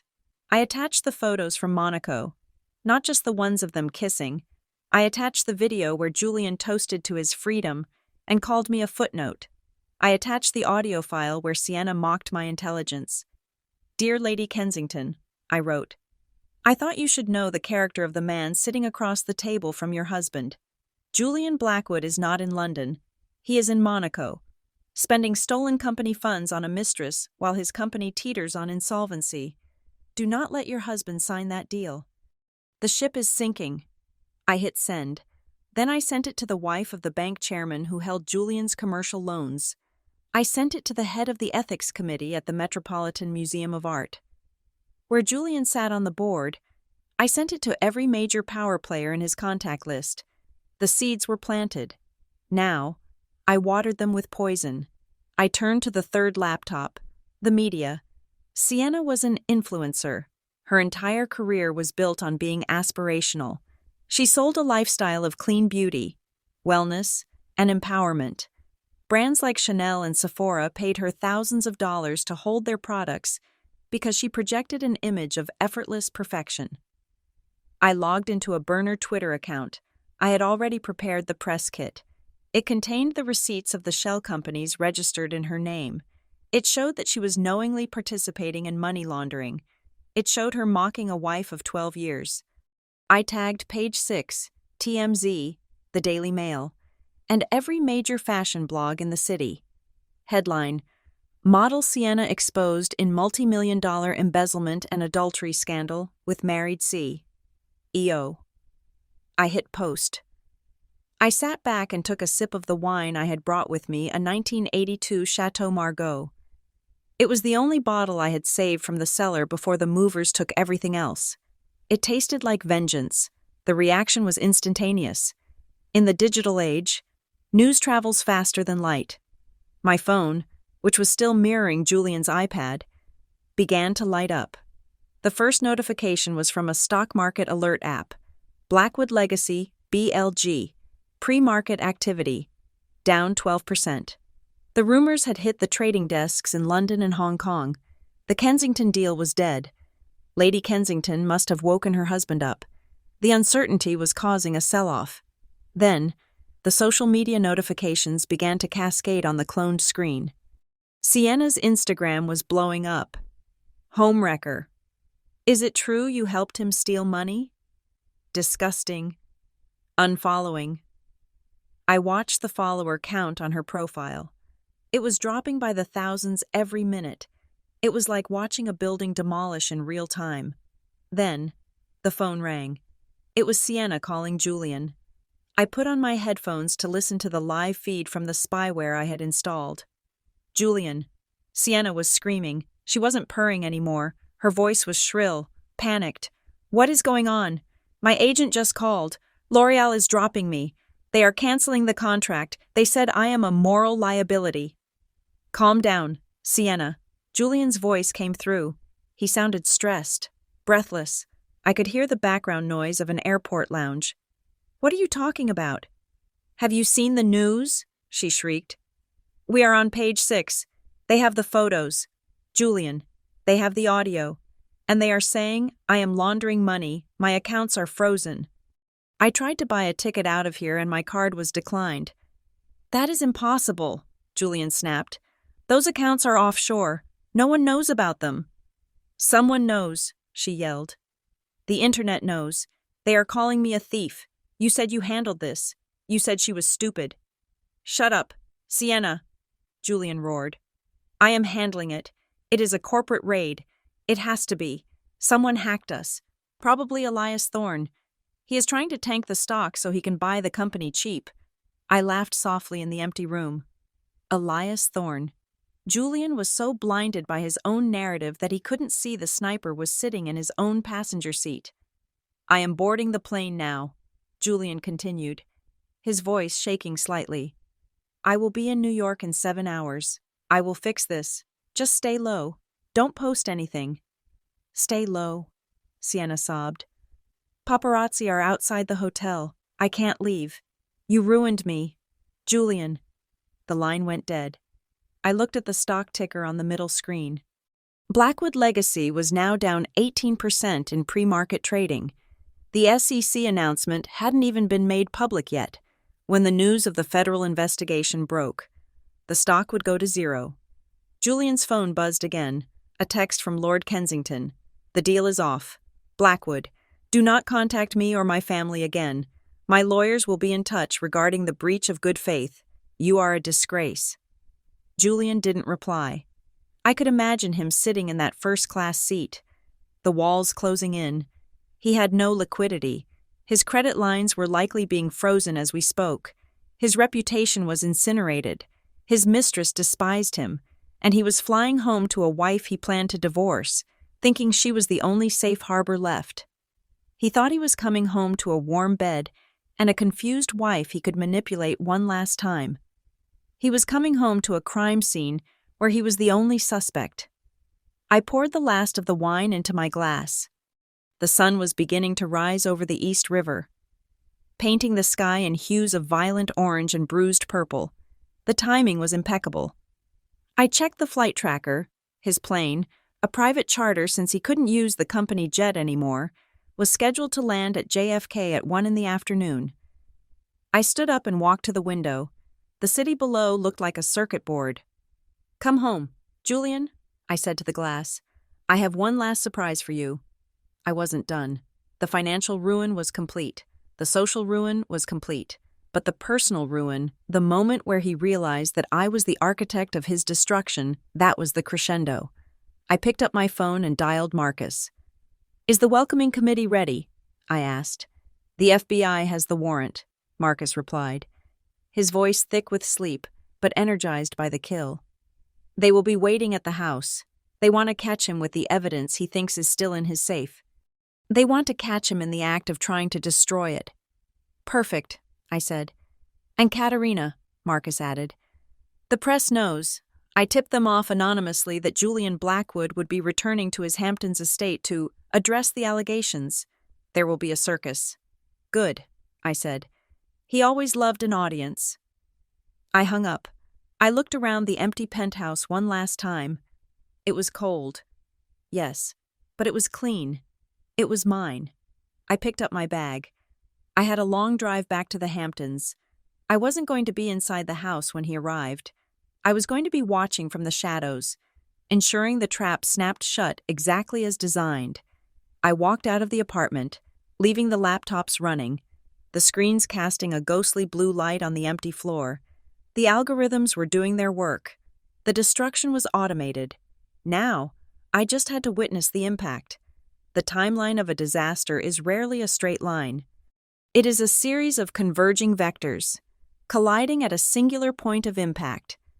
While Julian was descending through the clouds aboard a commercial flight, a humiliation in itself. As the private jet was grounded by my legal team, I was engaging in the final act of preparation. I was not at the Hamptons estate to greet him. That would have been too plebeian, too emotional. I had ceased to be a wife the moment I saw those photos. I was now a director, and the stage was set. My new sanctuary was a penthouse in Tribeca, a property I had purchased 4 years ago under a blind trust named Athena Holdings. I bought it with the inheritance from my grandmother. Money Julian knew existed but assumed was locked away in low-yield bonds. He never asked, and I never told. It was a rule of mine always have a lifeboat that the captain doesn't know about. The apartment was stark, modern, and filled with silence. It was the antithesis of the Hamptons house. There were no memories here, no ghosts. Just clean lines and the hum of the city below.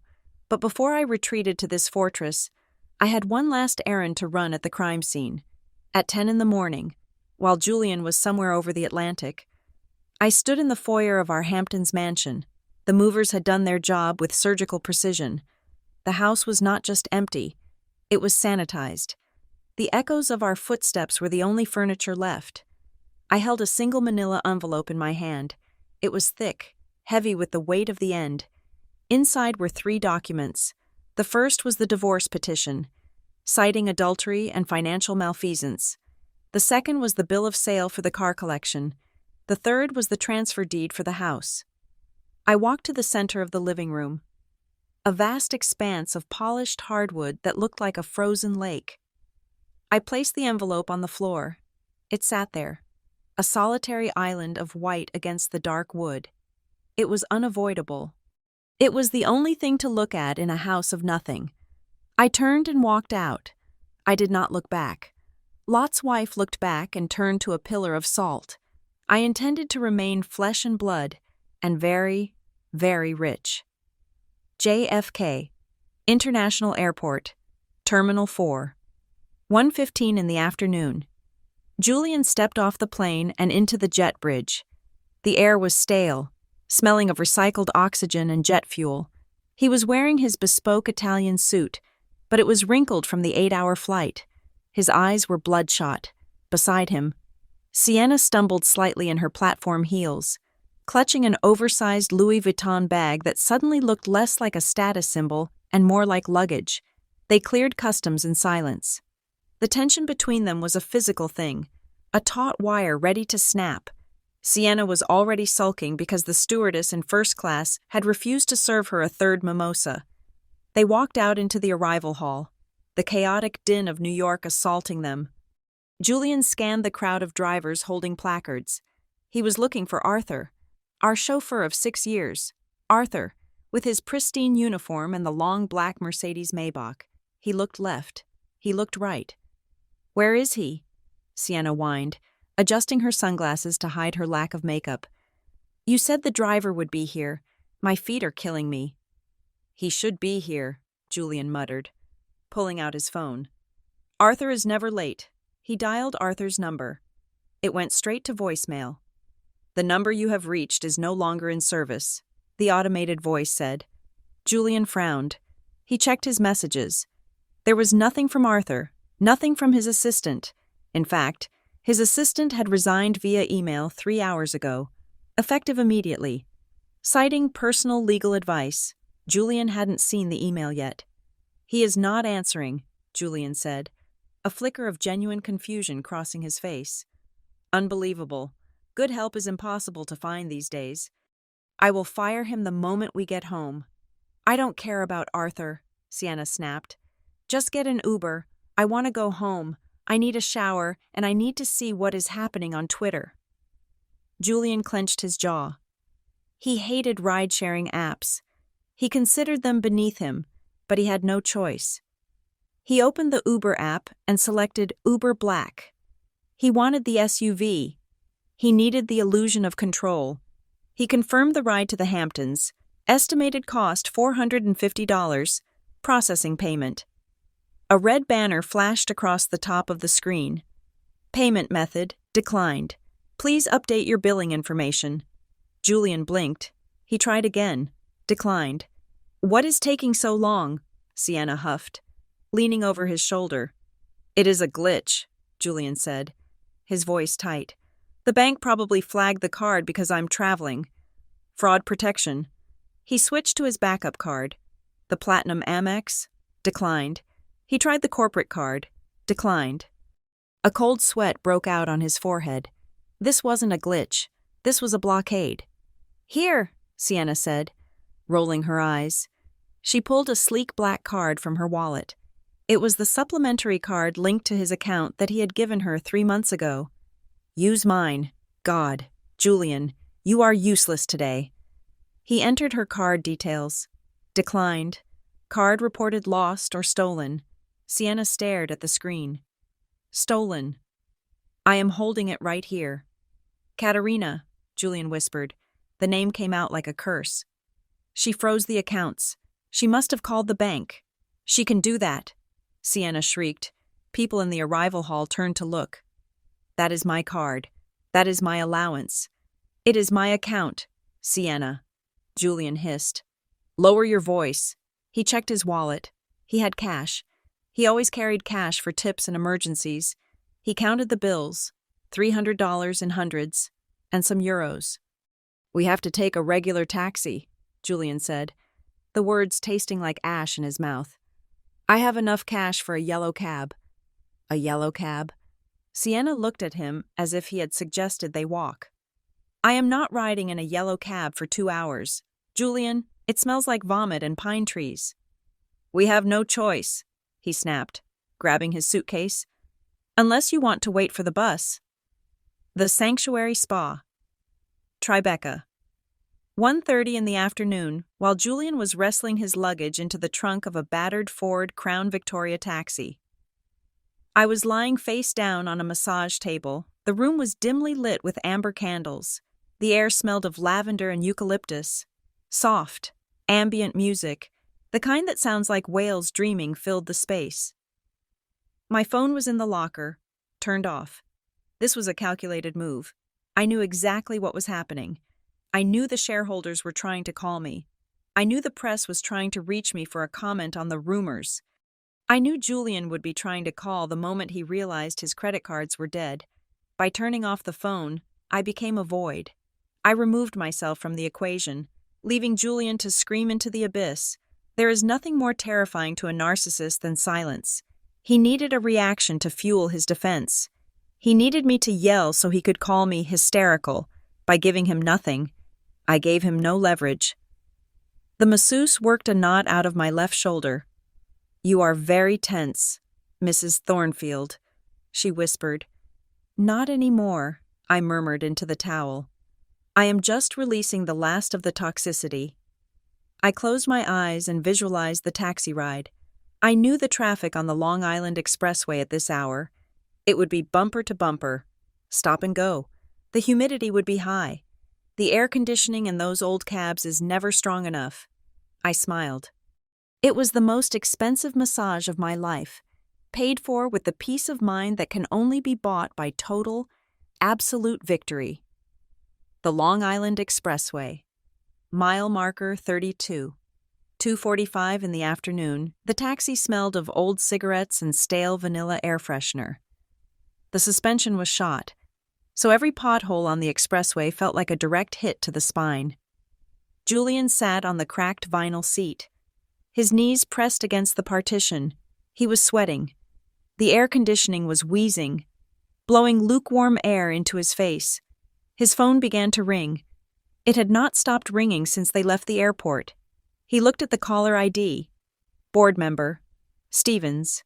He ignored it. It rang again. CFO. David Miller. He ignored it. Then a text came through from David. The preview appeared on the screen. Julian, where are you? The FBI is here. They have a search warrant. They are seizing the servers. They are asking for the Nevis files. Call me now. Julian dropped the phone. It clattered onto the dirty floor mat. What? Sienna asked, looking up from her own phone. She was scrolling through Instagram, her face pale. What is it? Nothing, Julian croaked. He retrieved the phone. His hands were shaking so bad he could barely hold it. Just work issues. Work issues, Sienna laughed, a harsh, brittle sound. You call this work issues? Look at this. She shoved her phone in his face. It was a screenshot of a tweet from a financial news aggregator, Breaking Blackwood Legacy Corp., raided by FBI in massive fraud investigation. CEO. Julian Blackwood missing. Stock halted after dropping 40%. Insider sources claim massive embezzlement scheme involving offshore shell companies. They are saying you are missing, Sienna whispered. They are saying you stole the money. I didn't steal it, Julian yelled, losing his composure. The taxi driver glanced at them in the rearview mirror. I moved it. It is asset protection. It is standard practice. You said it was legal, Sienna shouted back. You told me the shell companies were for tax efficiency. You put them in my name. Julian, you made me sign those papers. You liked the money, didn't you? Julian sneered. You liked the shopping trips. You liked the diamonds. You didn't ask questions when the card worked. I didn't know I was laundering money, she screamed. I am a model. I am an influencer. I have a brand. Look at my comments. Julian, look at them. She read aloud from her feed. Sienna the thief. Prison looks good on you. Hope you like orange jumpsuits. My career is over, she sobbed. L'Oreal just emailed my agent. They are suing me for breach of contract. They want the signing bonus back. I spent it. Julian, I spent it on the trip. Shut up, Julian roared. Just shut up. I will fix it. Once we get to the house, I will call Marcus. I have files in the safe. Insurance files. I have dirt on the zoning commissioner. I can make a deal. I just need to get to the safe. He looked out the window. The traffic was crawling. They were still 40 miles away. He felt like a trapped animal. The walls of the taxi were closing in. The smell of the vanilla air freshener was making him nauseous. He tried to call Katerina again, straight to voicemail. Pick up, damn you, he hissed.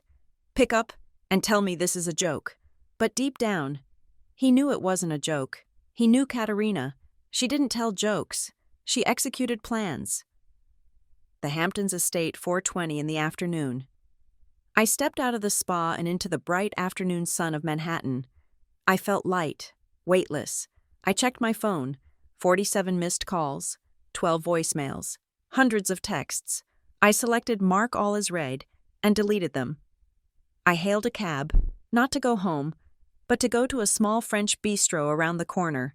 I ordered a glass of Sancerre and a dozen oysters. I wanted to celebrate. According to my tracking app, Julian's taxi was 5 minutes away from the house. I took a sip of the cold wine. I imagined the scene, the approach to the driveway, the realization. The arrival, 4:25 in the afternoon. The taxi turned off the highway and onto the private road that led to the Blackwood estate. Julian leaned forward, his heart pounding in his chest. He just wanted to get inside. He wanted to close the gates, pour a drink, and start damage control. He needed to feel the security of his fortress. Finally, Sienna muttered, wiping her mascara-stained cheeks. The taxi crested the hill. The house came into view. Julian froze. The massive iron gates, which were programmed to stay closed and locked at all times unless opened by a biometric code, were wide open. They were standing agape, like a mouth screaming in silence. Why is the gate open? Julian whispered. Where is the security detail? The guard booth was empty. The lights were off.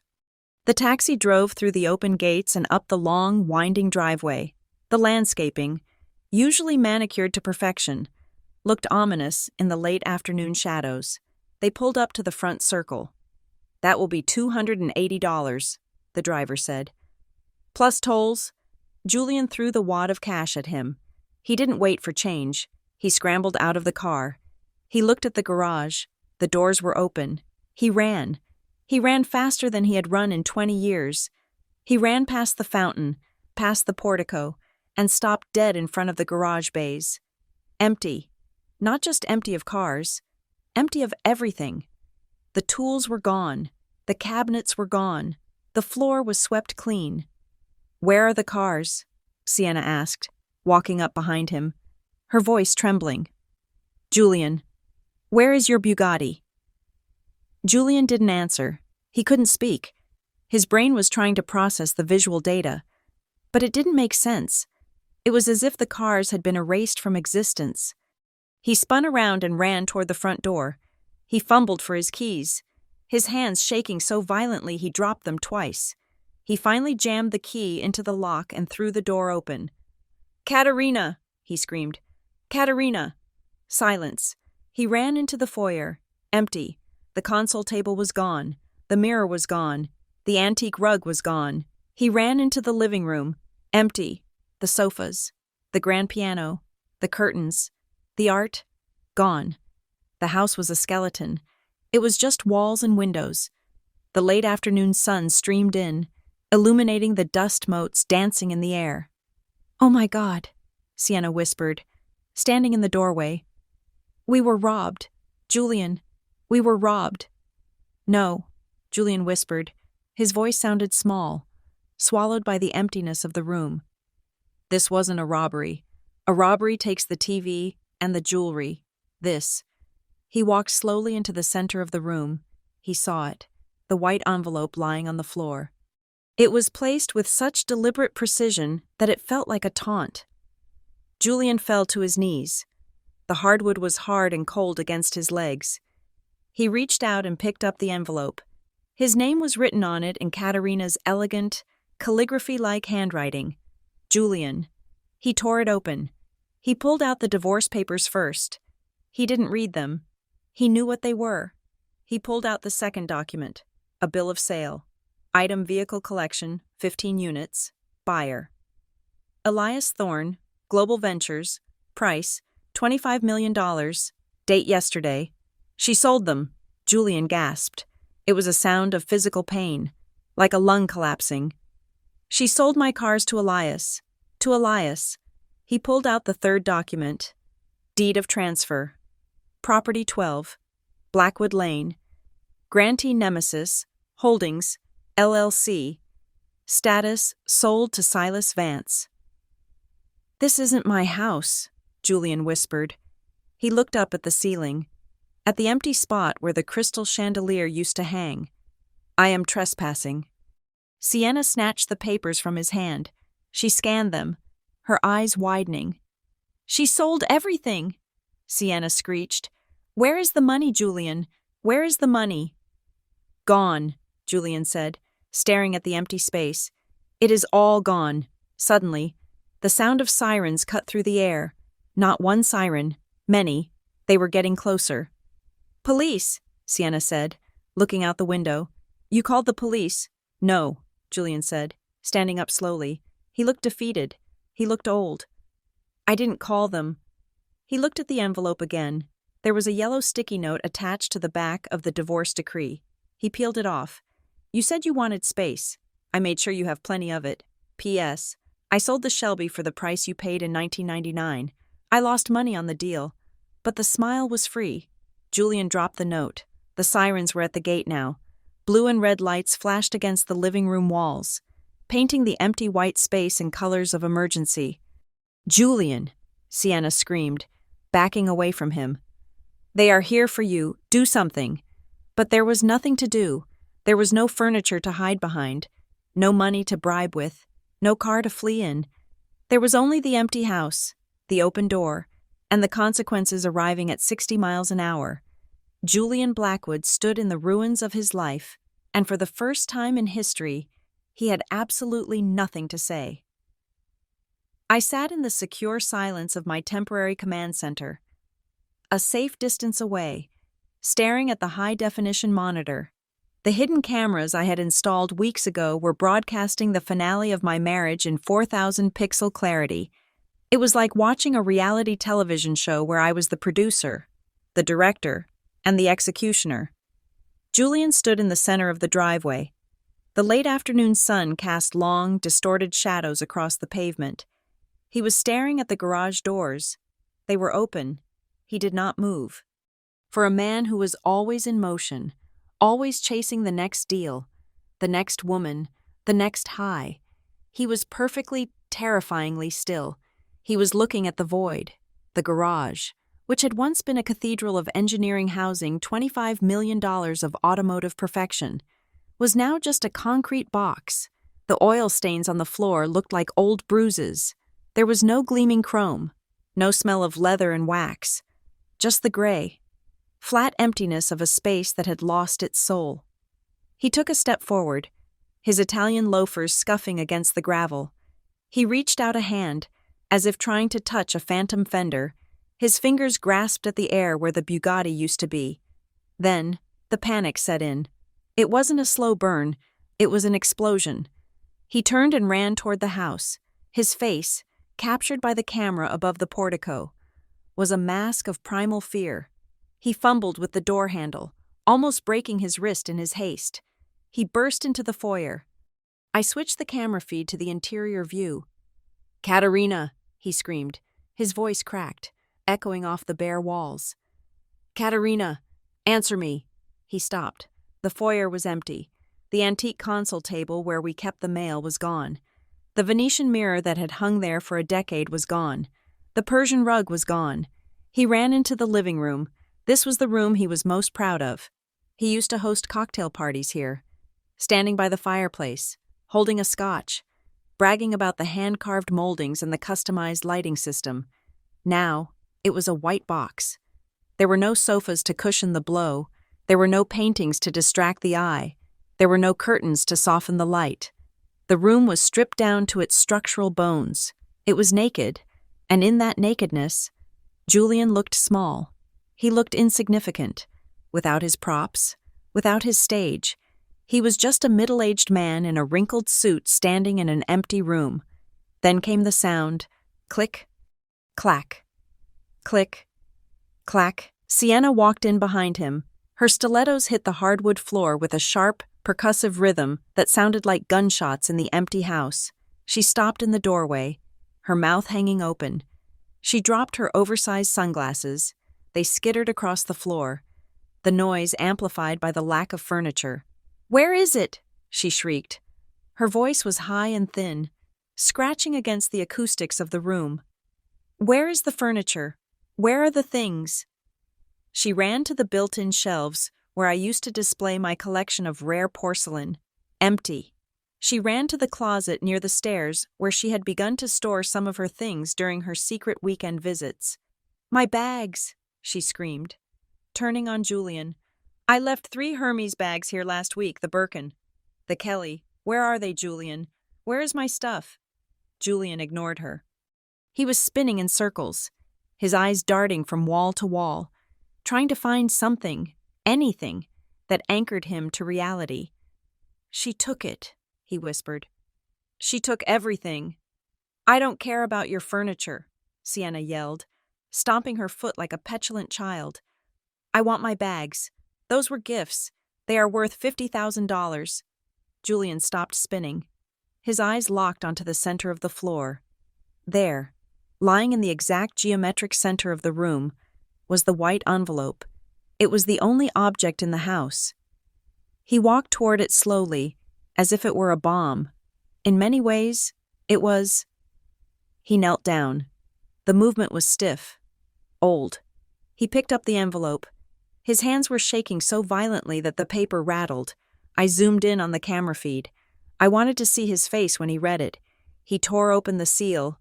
He pulled out the stack of papers. The divorce petition was on top.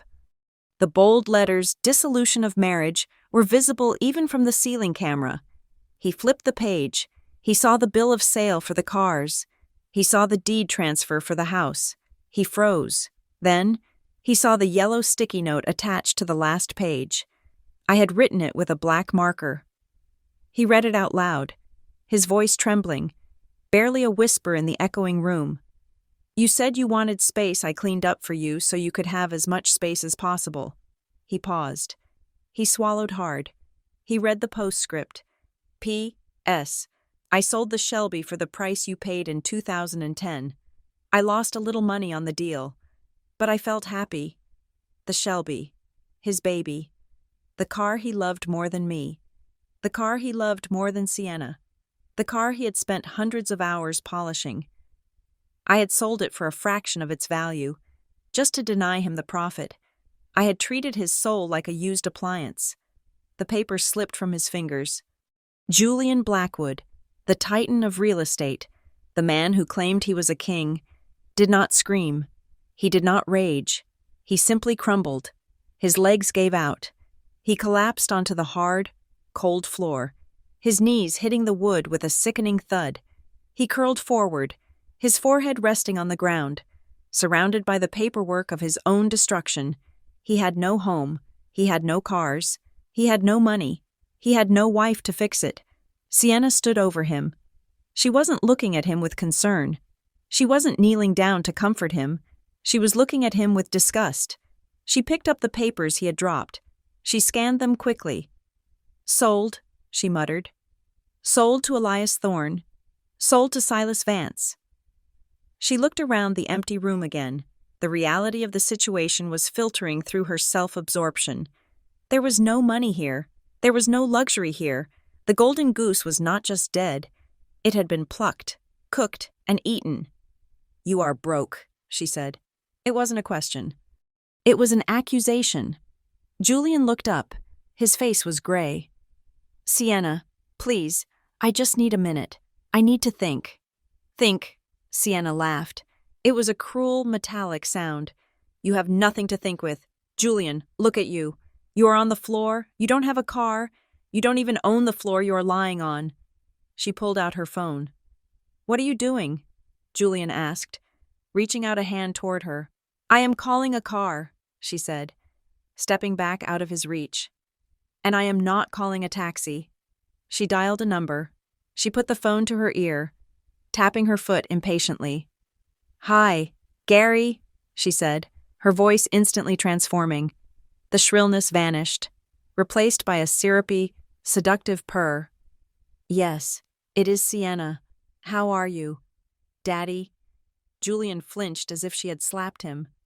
I know. Sienna cooed into the phone, turning her back on Julian. I was supposed to be in Europe, but the trip was a disaster, total nightmare. I am actually in the Hamptons right now. I am stranded. My ex, well, let's just say he turned out to be a total loser. She paused, listening to the voice on the other end. Really? She giggled. You are at the club that is so close. Could you send a car for me? Or maybe the chopper. I just need to get out of here. The vibe is so depressing. She hung up. She looked at Julian one last time. Gary is sending his driver, she said cold. He has a Rolls Royce, a real one, not one that gets repossessed by an angry ex-wife. Sienna, Julian pleaded, struggling to his feet. We are in this together. I can rebuild it.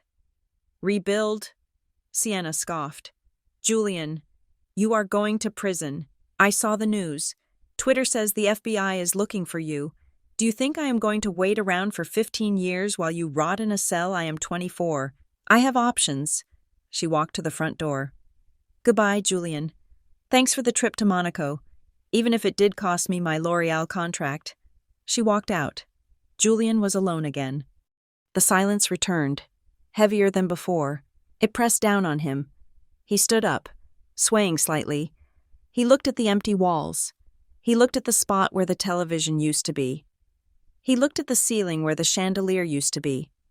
He was a ghost haunting his own life. Then, the flashing lights outside changed. The blue and red lights of the police cruisers were joined by a bright white spotlight. A megaphone crackled. Occupants of 12 Blackwood Lane, this is the Southampton Police Department. Come out with your hands up. Julian blinked. Police. For what? He hadn't done anything violent. He was just in his house. He walked to the front door, moving like a sleepwalker. He opened it. 3 police cruisers were parked in the driveway. Blocking the exit, officers were standing behind the doors, guns drawn, but they weren't aiming at a criminal mastermind. They were aiming at a trespasser. A sergeant stepped forward. I recognized him. Sergeant Miller. He used to work security for our summer parties. Julian Blackwood, the sergeant shouted. Sergeant Miller, Julian called back, stepping onto the porch. What is going on? I am glad you are here. My wife robbed the house. She took everything. Sergeant Miller did not lower his weapon. He did not smile. Mr. Blackwood, Miller said sternly, I have a complaint here from the owner of the property, Mr. Silas Vance. He reports that there is an intruder on the premises. Intruder? Julian laughed nervously. No, you don't understand. I live here. This is my house. Silas Vance, I don't know what you are talking about. Sir, Miller said, taking a step closer, we have a copy of the deed transfer. This property was sold yesterday. The title is held by Nemesis Holdings and Mr. Vance. You are trespassing on private property. That is impossible, Julian yelled. It is a mistake. My wife forged the papers. That is a civil matter, sir, Miller said, his voice hard. Right now, this is a criminal trespass matter.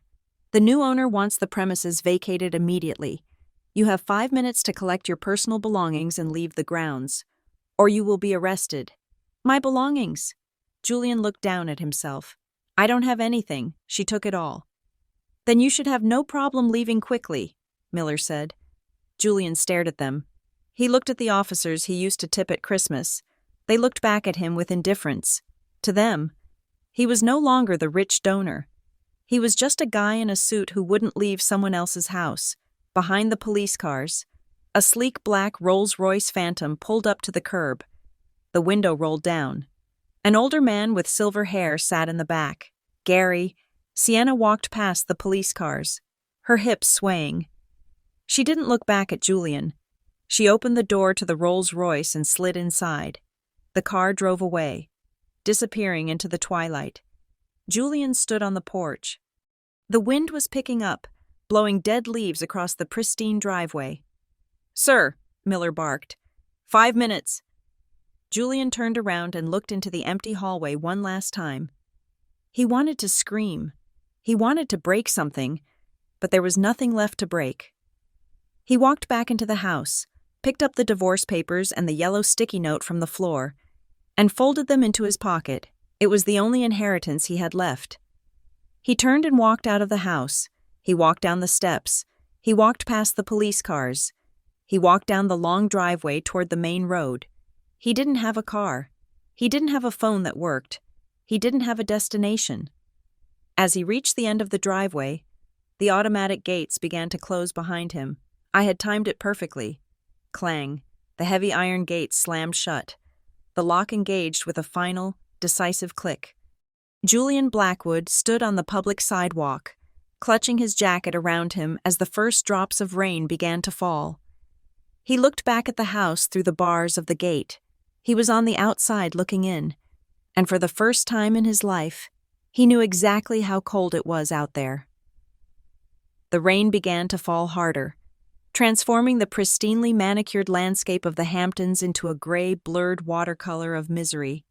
Julian stood on the sidewalk, the asphalt wet and slick beneath his Italian leather loafers, the iron gates of the estate, the gates he had commissioned from a blacksmith in Charleston. The gates that were supposed to protect his dynasty were now a wall of black bars separating him from the only life he knew.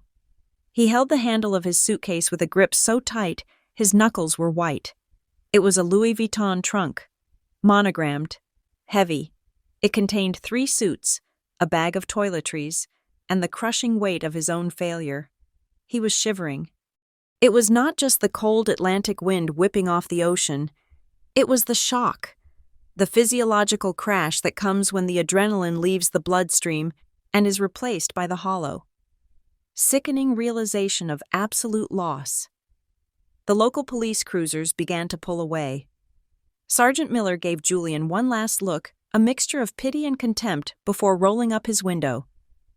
The taillights of the squad cars faded into the mist, leaving Julian alone in the growing darkness. He took a step toward the road. He had no plan. He had no phone service. He had no money. He would have to walk to the train station, a 5-mile trek in the rain, and beg a stranger for a ticket.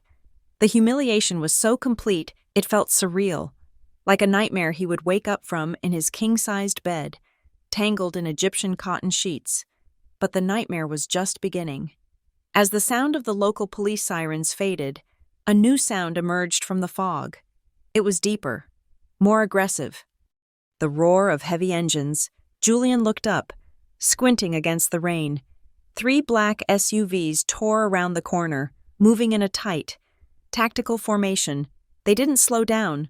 They didn't signal. They swerved across the wet road and screeched to a halt directly in front of him, boxing him in against the estate wall. The doors flew open before the wheels had even stopped turning. "Federal agents' hands, where we can see them. Do it now." The shout was guttural, commanding. It was not a request. Julian dropped his suitcase. It hit a puddle with a splash. He threw his hands up, his eyes wide with terror. "Don't shoot!" he screamed, his voice cracking. "I am unarmed. I am Julian Blackwood." "We know exactly who you are," a lead agent barked. Stepping out of the vehicle, he was wearing a navy blue windbreaker with FBI emblazoned in yellow letters across the chest. He held a badge in one hand and a warrant in the other. 6 agents surrounded him. They moved with the terrifying efficiency of a pack of wolves taking down a wounded deer. One of them kicked Julian's legs apart. Another grabbed his wrists and wrenched them behind his back. "Julian Blackwood," the lead agent announced, his voice booming over the sound of the rain. "You are under arrest for conspiracy to commit wire fraud, money laundering, tax evasion, and the bribery of public officials. You have the right to remain silent. Anything you say can and will be used against you in a court of law." "Bribery," Julian stammered, as the cold steel of the handcuffs bit into his skin. "I never bribed anyone. This is a mistake. My wife? You need to talk to my wife. Your wife is the one who sent us the files, Mr. Blackwood," the agent said, leaning in close. "She provided the encryption keys to your offshore accounts. She gave us the emails. She gave us the audio recordings. We have everything." The words hit Julian harder than a physical blow. The betrayal was total. She hadn't just left him. She had handed him over to the executioner on a silver platter. As the agents shoved Julian toward the back of the SUV, the third element of my trap sprang into action. From behind the hedgerows across the street, a dozen figures emerged. They weren't law enforcement. They were worse. The press. I had tipped them off 2 hours ago. I had given them the exact coordinates and the exact time. The fall of the Blackwood Empire. I had promised them. Live at 5. The flashbulbs erupted like a lightning storm. The strobe effect was blinding. Reporters shouted questions, thrusting microphones toward the captured CEO. "Mr. Blackwood, did you steal the pension funds?" "Julian, is it true you were laundering money for the cartels?" "Where is Sienna? Is she cooperating with the feds?" And then, the moment of perfect cinematic irony occurred. Just as the agents were pushing Julian's head down to protect it from hitting the doorframe of the police vehicle, a cameraman from a local news station pivoted his lens, down the road, about 100 yards away.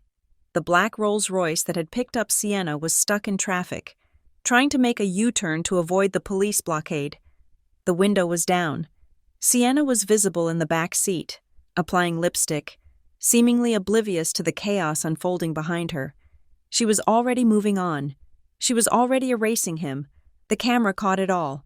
The split screen of the decade. On the left, Julian Blackwood, disheveled, wet, handcuffed, being stuffed into a federal vehicle like a common criminal. On the right, Sienna, the mistress, speeding away in luxury, leaving the wreckage in her rearview mirror without a backward glance. It was the viral moment of the year. 43 miles away. Tribeca penthouse. 5:15 in the afternoon, I watched it all on the 85-inch OLED screen in my new living room. The picture quality was crisp. I could see the raindrops on the camera lens. I could see the sheer, unadulterated terror in Julian's eyes.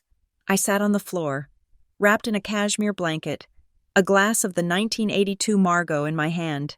The room was silent, save for the hum of the news broadcast. "We are live from the Hamptons," the reporter was saying, her hair plastered to her face by the rain, "where real estate tycoon Julian Blackwood has just been taken into federal custody. Sources tell us this investigation has been ongoing for months, but the breakthrough came today when a massive trove of documents was anonymously leaked to the SEC." I took a slow sip of the wine. It tasted of blackberries, leather, and victory. "Anonymously," I whispered to the screen. "You are welcome, America." My phone buzzed on the floor beside me. It was Marcus. I picked it up. "Tell me."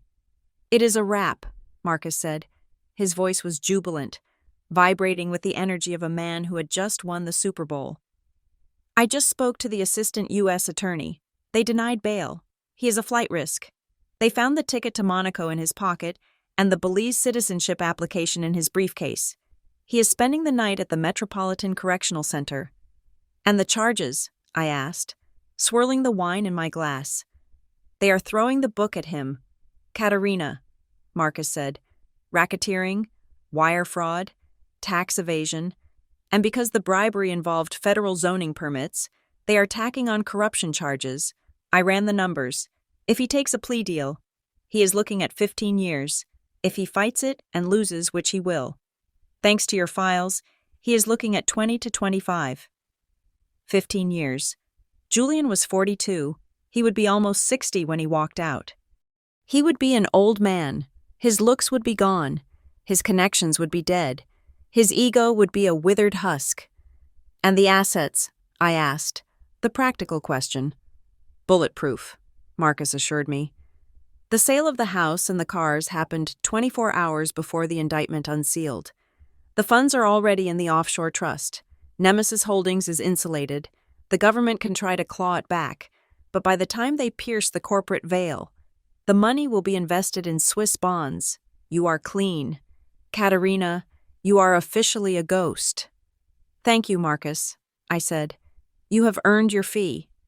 "Speaking of which," Marcus chuckled, "you might want to check your other phone, the one linked to the old number." "Why?" "Because," Marcus said, his voice dropping to a whisper, "everyone gets one phone call, even Julian Blackwood." I hung up. I picked up my old iPhone, the one I had used for 12 years. The one Julian used to text me on when he wanted me to pick up his dry cleaning. It was ringing. Caller ID unknown number correctional facility. I stared at the screen. This was it. The final connection. The last thread. I could answer it. I could pick up and listen to him beg. I could listen to him cry. I could listen to him scream that he was sorry, that he loved me, that it was all a mistake. I could deliver one last cutting remark, one last line of dialogue to haunt him in his cell. But that would be giving him what he wanted. It would be giving him an audience. It would be acknowledging that he still had the power to demand my attention. I watched the phone ring. Once, twice, 3 times. I reached out and pressed the side button. I silenced the ringer. I let it vibrate against the hardwood floor until it stopped. Then, I went to the settings, account management, delete account, confirm. I watched as the spinning wheel on the screen processed the request. Account deactivated. This number is no longer in service.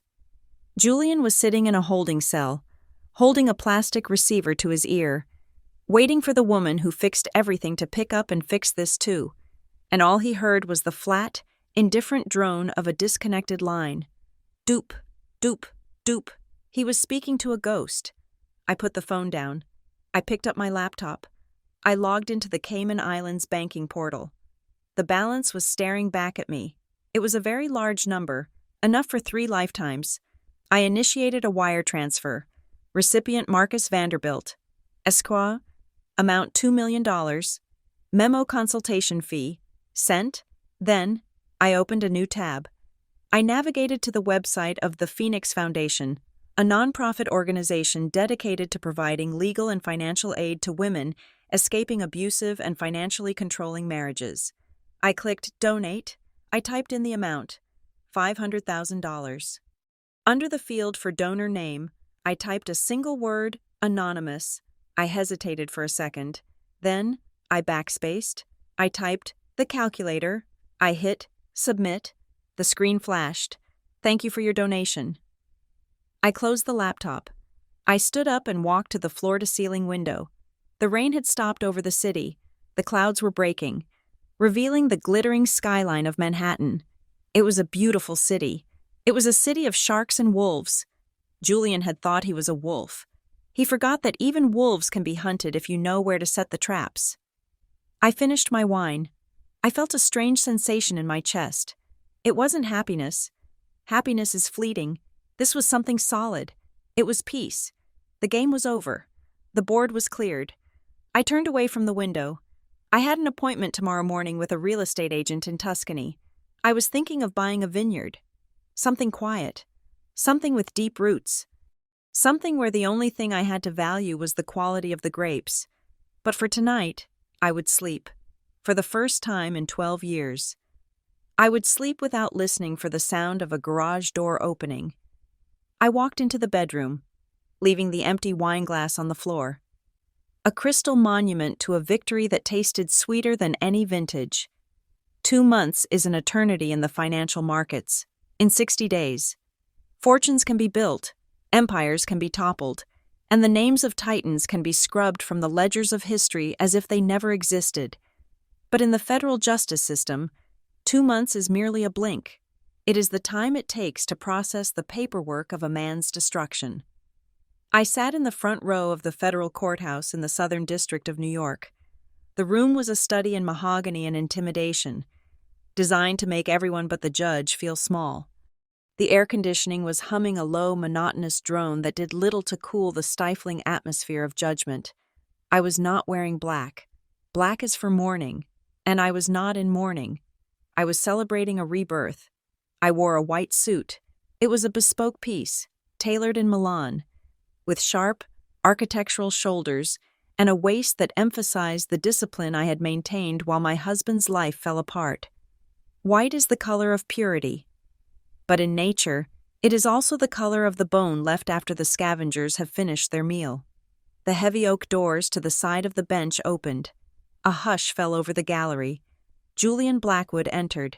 If I had not known him for 12 years, I would not have recognized him. The man who walked into the courtroom was not the titan who had strutted through our Hamptons estate in Italian silk. He was a husk. He was wearing an orange jumpsuit that hung loosely on his frame, stripping him of his dignity more effectively than any insult could. His hair, once dyed a rich, youthful chestnut, was now showing its true roots. It was gray, patchy, and thinning. His face was gaunt, the skin sagging around his jawline, his eyes sunken into dark hollows of sleeplessness. He shuffled. That was the detail that struck me the most. Julian never shuffled. He marched. He strode. But the shackles around his ankles forced him into a submissive, halting gait. Clink, step, clink, step. It was the rhythm of a broken man. He sat at the defense table, flanked by a public defender. Marcus had been right. Julian's assets were so thoroughly frozen, and his reputation so radioactive, that no high-profile private counsel would touch him. He was being represented by a tired woman in a polyester suit who looked like she had 20 other cases on her desk. He looked back at the gallery. He was searching for someone. He was searching for an ally. His eyes swept over the reporters, the angry investors, the curious onlookers, and then they landed on me. I did not look away. I did not blink. I sat perfectly still, my hands folded in my lap, my expression as smooth and unreadable as a marble statue. I saw hope flicker in his eyes for a microsecond, a desperate, delusional hope that perhaps I was here to save him, and then I saw it die as he took in the white suit, the cold stare, and the absolute absence of pity in my posture. He turned back to the front. His shoulders slumped. The Honorable Judge Reynolds entered. We all rose. The proceedings were a formality. The evidence I had provided was not just a smoking gun, it was a ballistic missile. The forensic accounting was irrefutable. The audio recordings were damning. The jury had deliberated for less than 3 hours. "Mr. Blackwood," Judge Reynolds said, looking down over his spectacles, "you have been found guilty on 12 counts of wire fraud, 8 counts of money laundering, and 3 counts of bribery of a federal official. The scale of your deception is matched only by the arrogance with which you conducted it."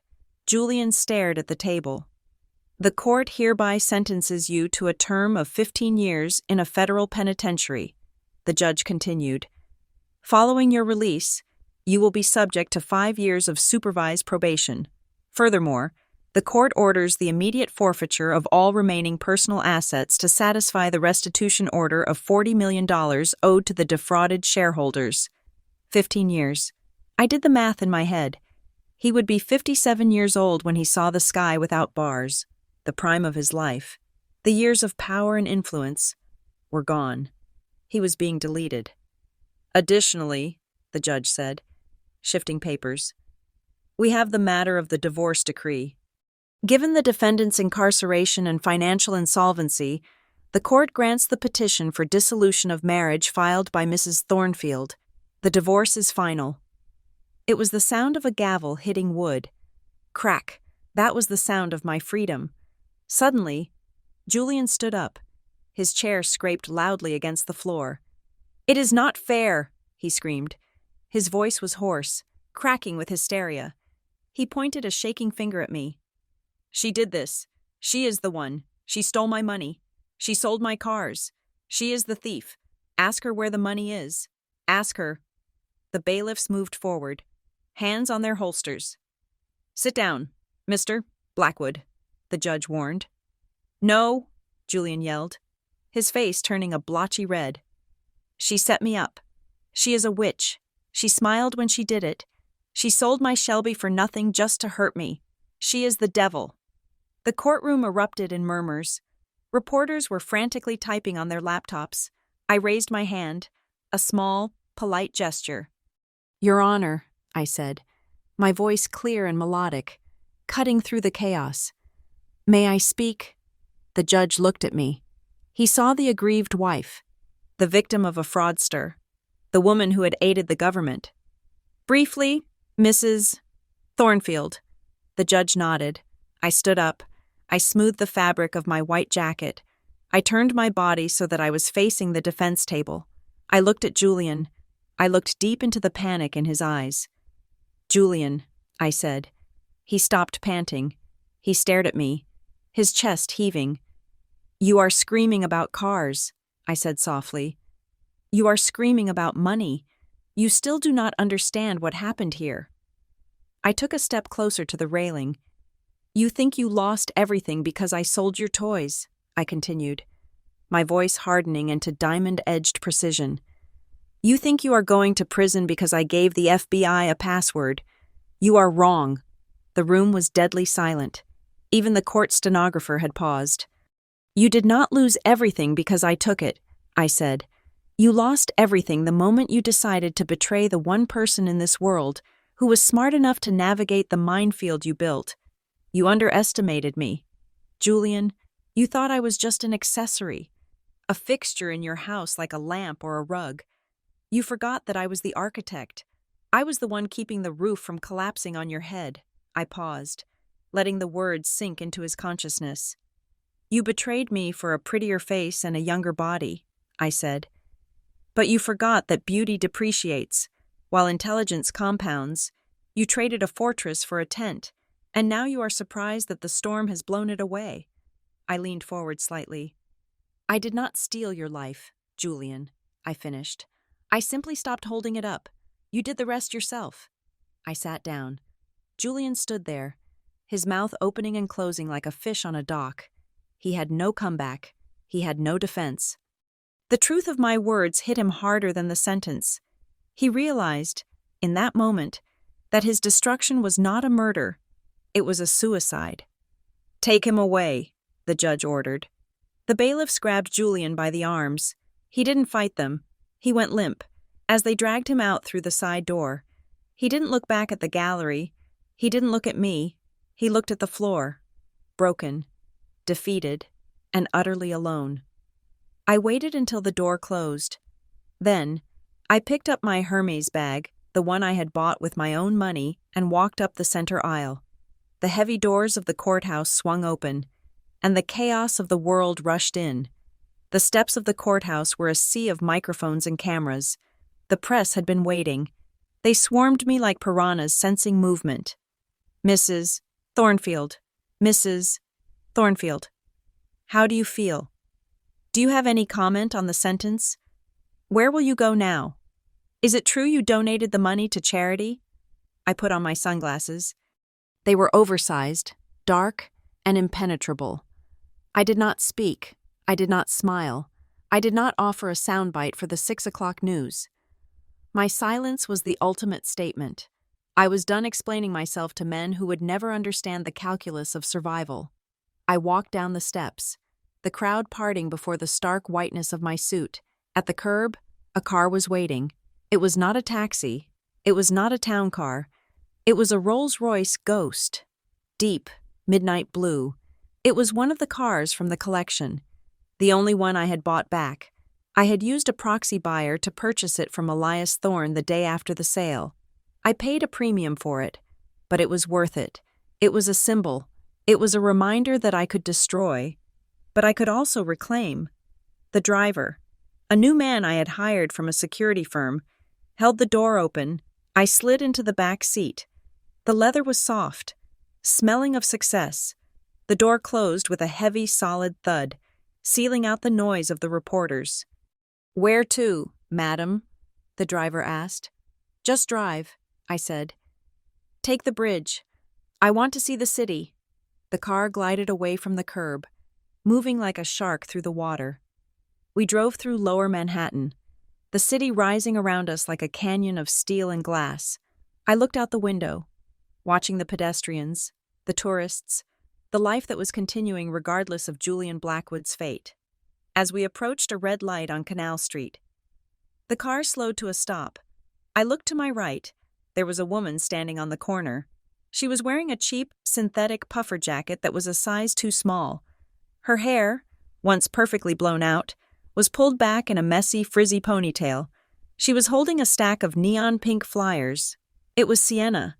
She looked tired. The glow of youth that she had weaponized against me was gone, replaced by the gray pallor of stress and poverty. She was thrusting the flyers at passing pedestrians, who were ignoring her or brushing past her with annoyance. I looked closer at the flyer in her hand. It was an advertisement for a 2-for-1 margarita special at a dive bar in Queens. She was working as a promoter, a street team girl. The future that Julian had promised her had evaporated. The modeling contracts were gone. The reputation was destroyed.